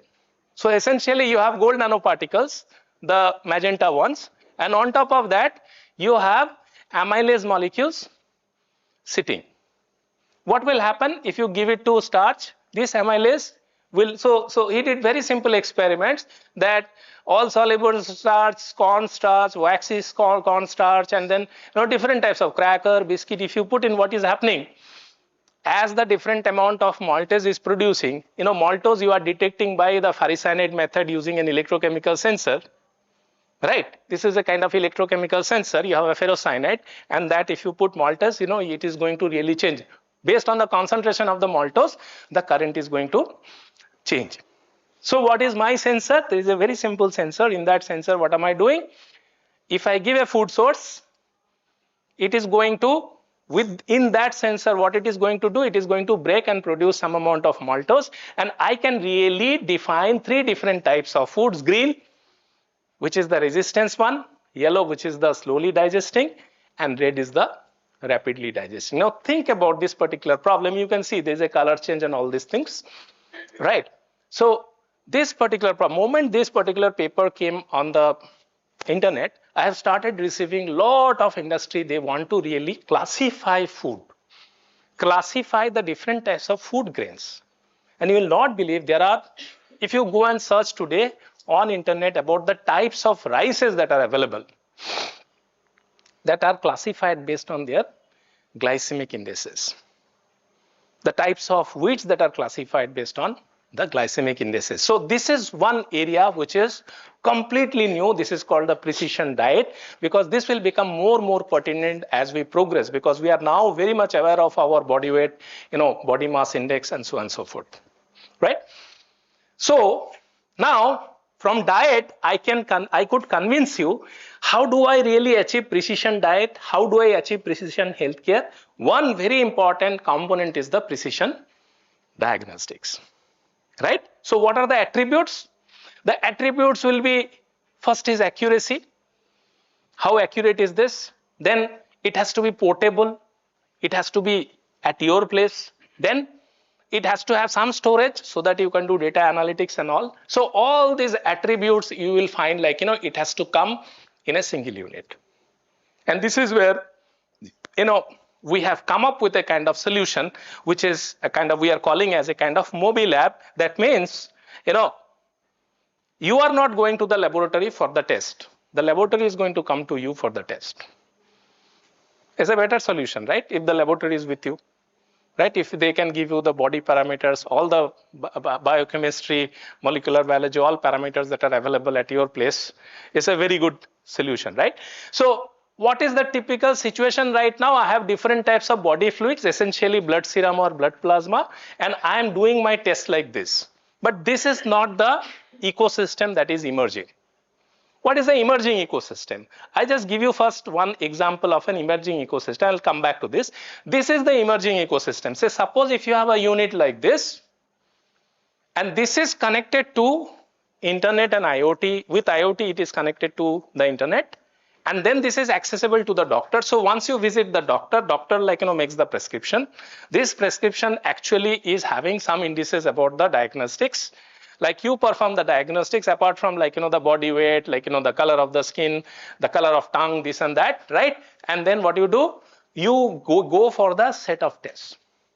And that test digitally come back to the doctor. As your therapeutics is done by the doctor based on the disease identification, you keep changing it, iteratively fixing the problem, right? So what is the solution that we have come up with? We have come up with a host of sensors, which we are calling as a kind of mobile app. So essentially, I will just give you a hint how does it look like. So this is a centrifuge, this is a pipette, this is a mixer, this is an incubator. This is an incubator, and this is the spectrophotometer. This is the device. It is like a handheld device. Okay. So it is right now giving you about 24 parameters like kidney profile, liver profile, glucose, HbA1c, hemoglobin, right? All these parameters are integrated. So I just run the video. So one person is coming to you. So withdrawing the blood, the centrifuge will be used to separate the serum. Then you have to mix the reagent specific for different tests. All tests have a different reagent. So you will see that they will mix with the reagent, the serum. They are mixing with the reagent. There is a color change. In some cases, you need to heat it up to some temperature. You put in the spectrophotometer, and in the spectrophotometer, you get the number on the mobile phone, right? So essentially, now if I am able to do, I just go to that slide. Now, if I am able to do this many tests, which are already there. So my kidney function, my liver function, my pancreatic function, okay. And then hemoglobin means anemia, right? Pregnancy, then HbA1c, glucose. All these parameters are at my fingertip, how things are changing. So novelty, then what? What are the 3 points we started with? First is novelty. It has to be novelty. It has to create an impact. And it has to scale. Now let us see what has happened in terms of, so moment we are ready with this, these are the states where there are 200 right now. It is all regulatory approval has been taken. 200, health centers across these states. In that, this has been implemented, and right now we have done more than 5 lakh tests, right? So in the rural India. Right? If you go to the rural India, if you go 10 kilometers from IIT Guwahati towards Tejpur, you will see medical infrastructure is non-existing. So you need not create. This is all digital. In one, somebody is going with a box. It's a battery powered system. One is able to really, identify the disease. We did a cohort of truck drivers. 5,000 truck drivers came. 32% of the truck drivers have issues with their kidney. Now, if you diagnose early, you save that life. impact. They will not get into a chronic, yeah. Scalability and all those stuff. And cost also very important. Yes, per test 10 rupees. Per test, the time is two very important things. First is time, right? Second is the cost. This particular test, per test cost is coming out to be, I have given a kind of slide here you can see. Right now you have centralized auto analyzers. Each unit costs you 8 crore. This particular unit costs you about 3 to 4 lakh, right? So right now we are working with ICMR to, give it to 1,50,000 Ayushman Arogya Mandirs all across the country. We have, how many villages we have, by the way, India? Anybody has number? 6 lakh villages. And we have 1,50,000 Ayushman Arogya Mandirs plan. That means for every 4 village, we will have 1 Ayushman. How many persons stay in a village? About 4 to 5,000. If you multiply, you will see, you will get the number of 150 crore. This is very, very important at this stage for you to know as a researcher that what exactly are the problems. This is, you go to supervisor, मेरे को एक thesis करना है, मेरे को problem करना है. This is where the problem lies. This is where the challenges lies. This is where the opportunity lies. Okay. So we are not stopping here. This has already happened last 10 years. Now we are into something else. So we are into CTC, micro RNA detection. I'm just going to give you very beautiful. We have just done the platform basement. Picture abhi baki hai. ठीक है? Because it can go to a completely different level in terms of precision diagnostics. Example. First, we are now miniaturizing into microfluidic system. I don't want to go with this bag and box. I just want to create in my mobile phone. There is a card is there, right? I just want to go there, with the finger prick blood. I just want to go for a data card where, all these, say suppose I need the kidney, means, urea, uric acid, creatinine, albumin. These are the total protein, 5. So multiplex system. We are planning to create different types of multiplex system, right? What are the other things that we are targeting? One of the major pandemic in India, which is existing and people do not know, that is called cervical cancer. It's a viral cancer. It's a viral disease. And generally spread by male and the receiver is female. And it happens due to hygiene, right? If somebody is not vaccinated, if the hygiene is not good, say suppose there is a co-ed school, in that school where the male is sitting, where the female is sitting, in that place this contamination may happen, right? So I was working with one of the scientists in CDRI Lucknow. She actually invented one protein in urine which has a connection with the cervical cancer. It's called PP1 gamma 2. Any of the antigens that is there in your body. As a chemical engineer, very simply I make you understand the protein that is there in your blood or in your urine. That protein has 2 different components. One is called albumin, the other is called globulin. These globulins are all antigen antibodies. Correct? Now in that, all the antigens which are protein, they are mostly present. Protein is mostly present in blood or blood serum, right? But then protein, also comes out in a very trace amount in urine. Any antigen, any cancer infection that is there in body, that is going to be expressed in urine, but in a very small amount.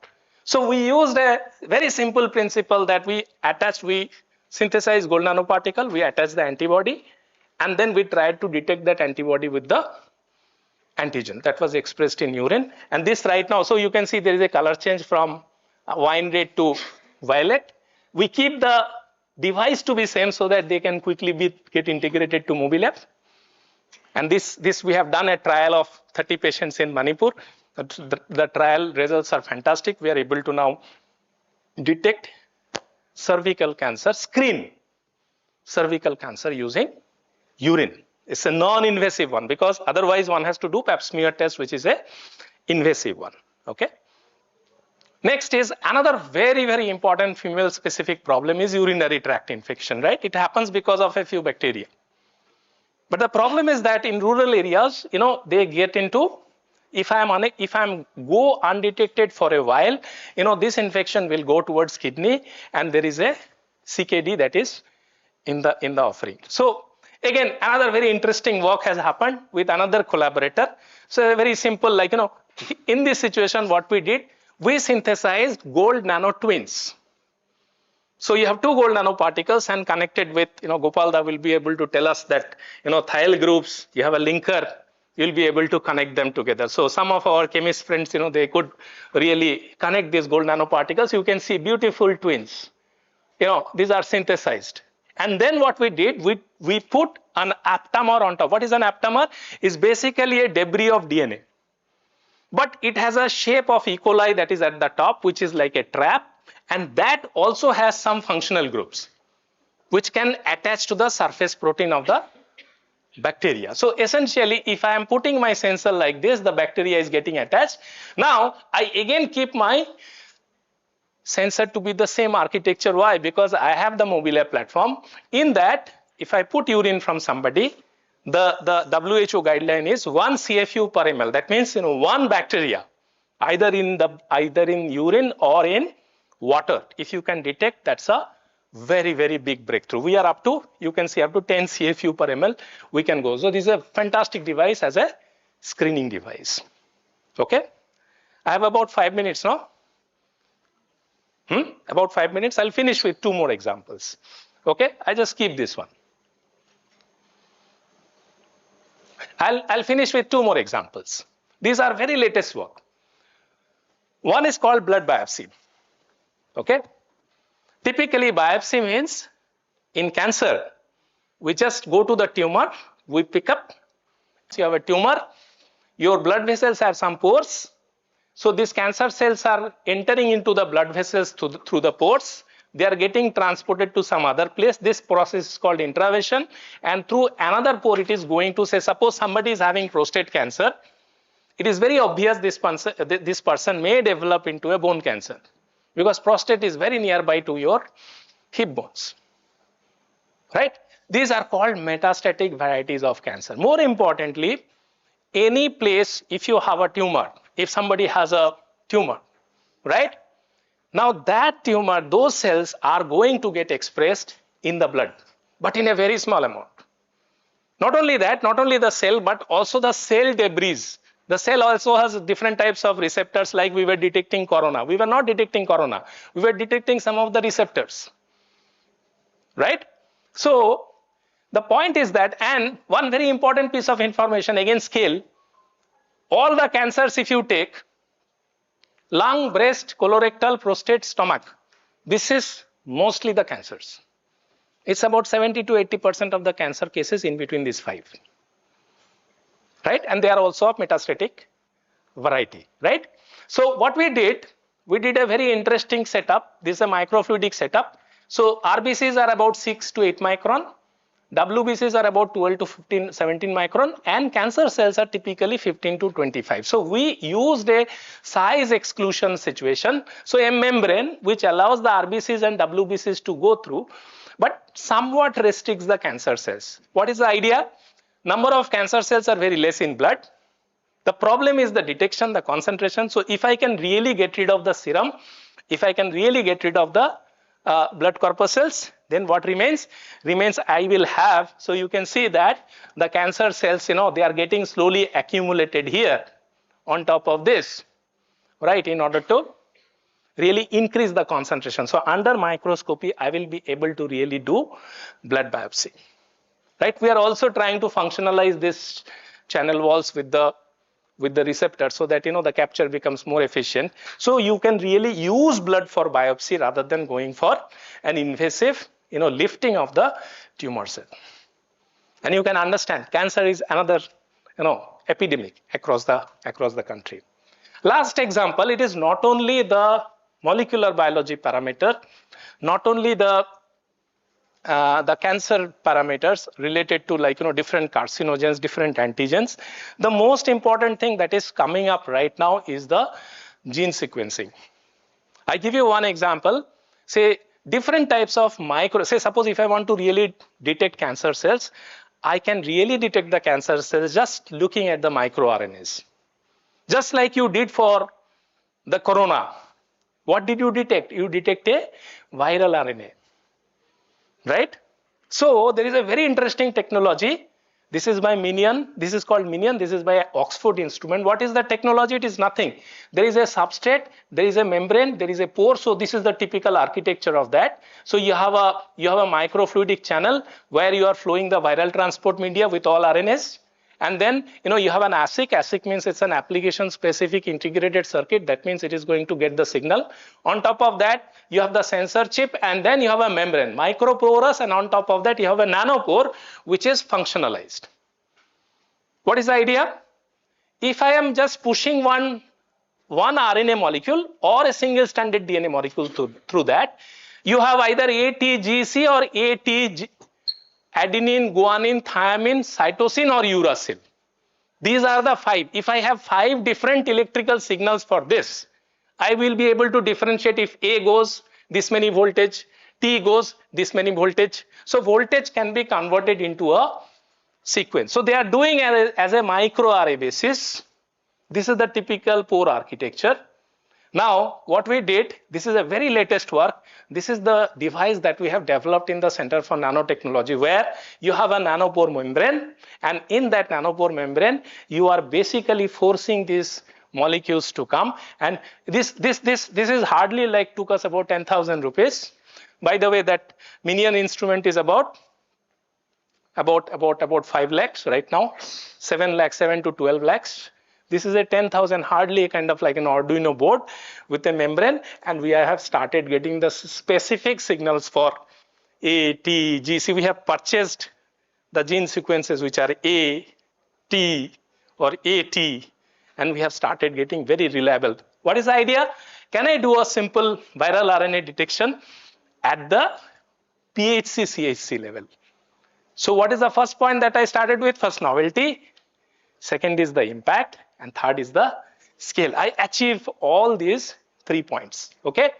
So I don't want to extend. I have already spoke about this thing. I just wish to inform you one very important thing that is happening at IIT Guwahati. To do this sort of research, we are developing a R&D center. It's called AHI. It's called Assam Advanced Healthcare Innovation Institute. So it's a hospital. This part is the hospital. And this is an R&D unit at the back side of the hospital, R&D unit. So you have patients, you have doctors, you have entrepreneurs, you have regulators. We want to set up all regulatory people into the same place, like CDSO, like different types of EMI, AMC, NABL accredited labs and all these things. So in a single unit, you really want to do a research, which is not only, number 1 is novel, number 2 is impactful, and number 3 is scalable. So I just rest the whole case with you with the hope of the Viksit Bharat. I do not know whether I'll be alive or not. You people will definitely be, right? So make sure that it is happening. Thank you so much for your kind attention.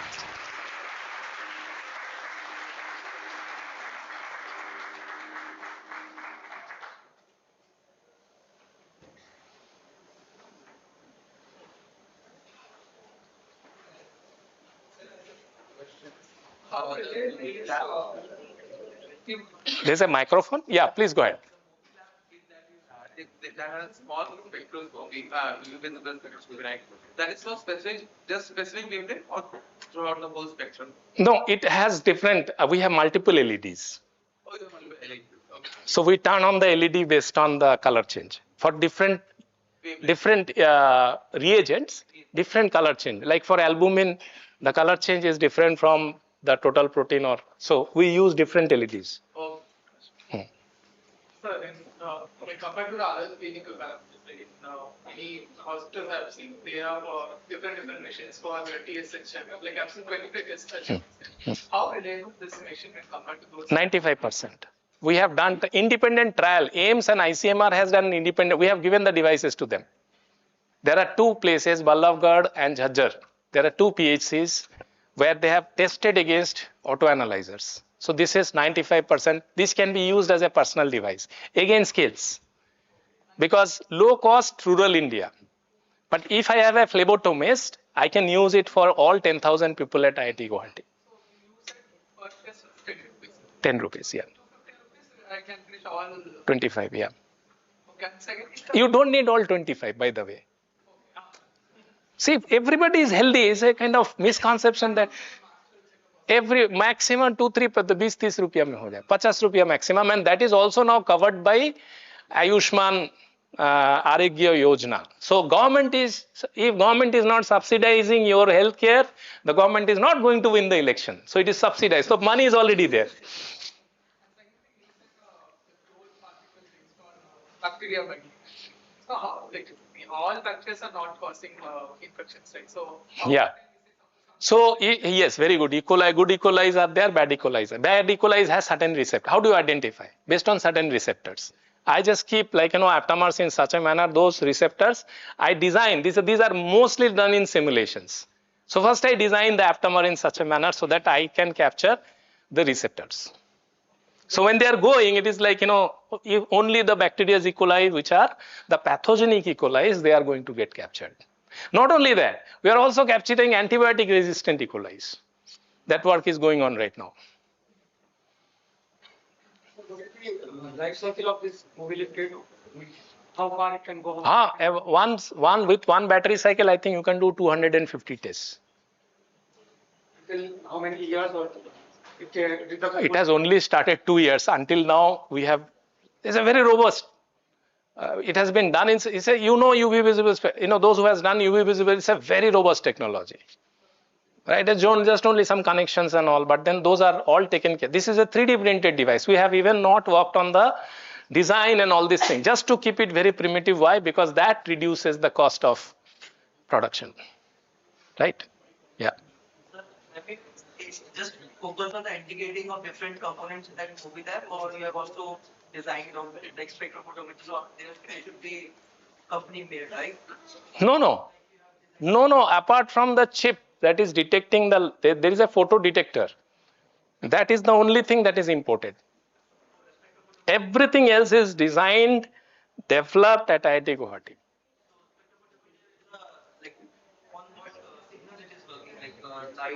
Light, it's LED. You have an LED and you have an LDR. A spectrophotometer, generally you have a control also. We have got rid of the control also. There's no control. It is the same device when you are putting inside, that is I0, and then when you are mixing it, that is I. And then Lambert-Beer's law. Background? That is through AI. We are doing the noise. A huge amount of AI programming has been done here for the circuits, so that somebody else cannot copy the circuits. LED light, it doesn't hold the same intensity always, low cost ones. So to nullify that error, all those things have been done through AI. Yeah, one more, yeah. Arduino, microcontrollers and other things. No, but not Mobilab, not Arduino. Mobilab is PCB, full PCB, right? And we are planning to go for ASIC now. We are going to design it in Taiwan. Of course, our fabs are coming, but it will take another 5 years. So from Taiwan, we want to develop, the ASICs, which will be more like, signal to noise ratio will be better. Yeah. So generally, saying that there is always some trade-off between the cost and the accuracy. Yeah. You are saying it's very accurate, and as well as the cost is very low. No, that is a very old concept. With AI, right, it is not the case now.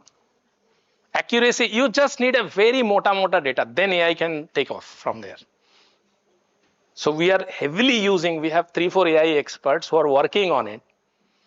Right? Even we are thinking of, even without input, first can we predict, looking at a patient, can we predict kiska kya hai? We are, that then it becomes non-invasive. Even you say, suppose I have a history of yours, right?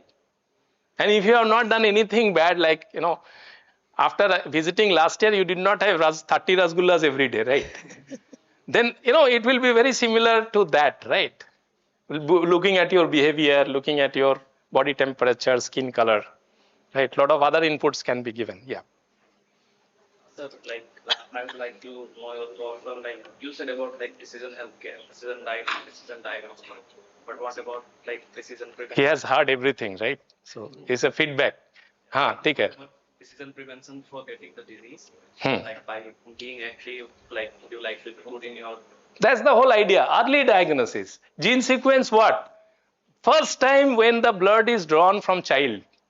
I am just going to do your gene sequences.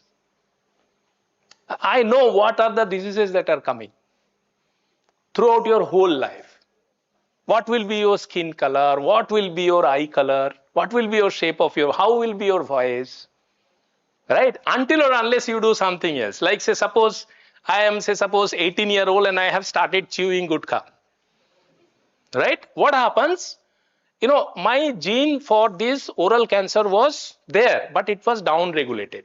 It's like a bundle of, you know, chromosomes that are there. They are beautiful images. Now what happens? See, I start chewing, what happens? I am doing regular injury to my mouth.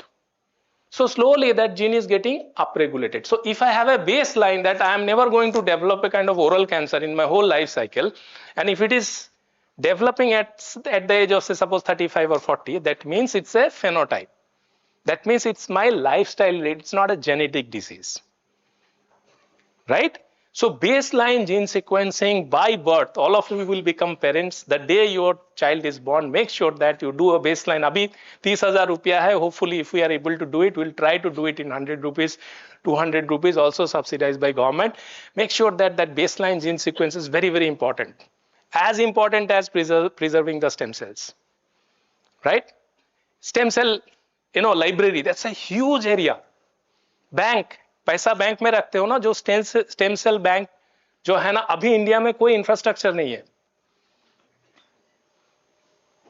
Novelty, impact, scale 150 crore. That means if I divide by 2, that means 75 crore families. Right? In that, this many numbers, just कुछ नहीं, cold chain रखना है, उसको लग के एक bank लगाना है. No, if you go to US, typically parents save it and you pay to the bank every, and it's a hefty amount of money you have to pay to save that stem cell. That has not started in India yet. It scales. Sorry, I digressed. Yeah. Could I answer your question? My question was a bit different. Like, yeah.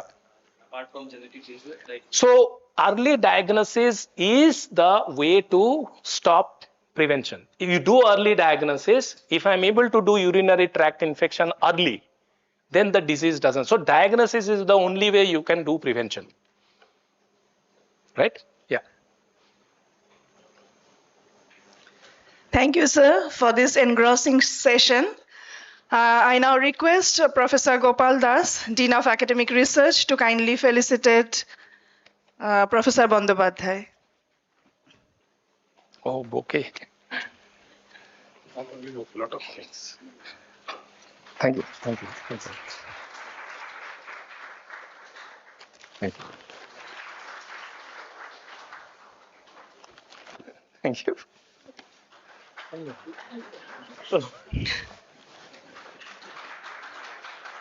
Thank you, sir. Thank you, sir. We will now proceed for lunch break, and after that, you are requested to put up the poster by 1 o'clock, at 1 o'clock, and by 1:30 you should be at the respective place for your poster evaluation. Thank you.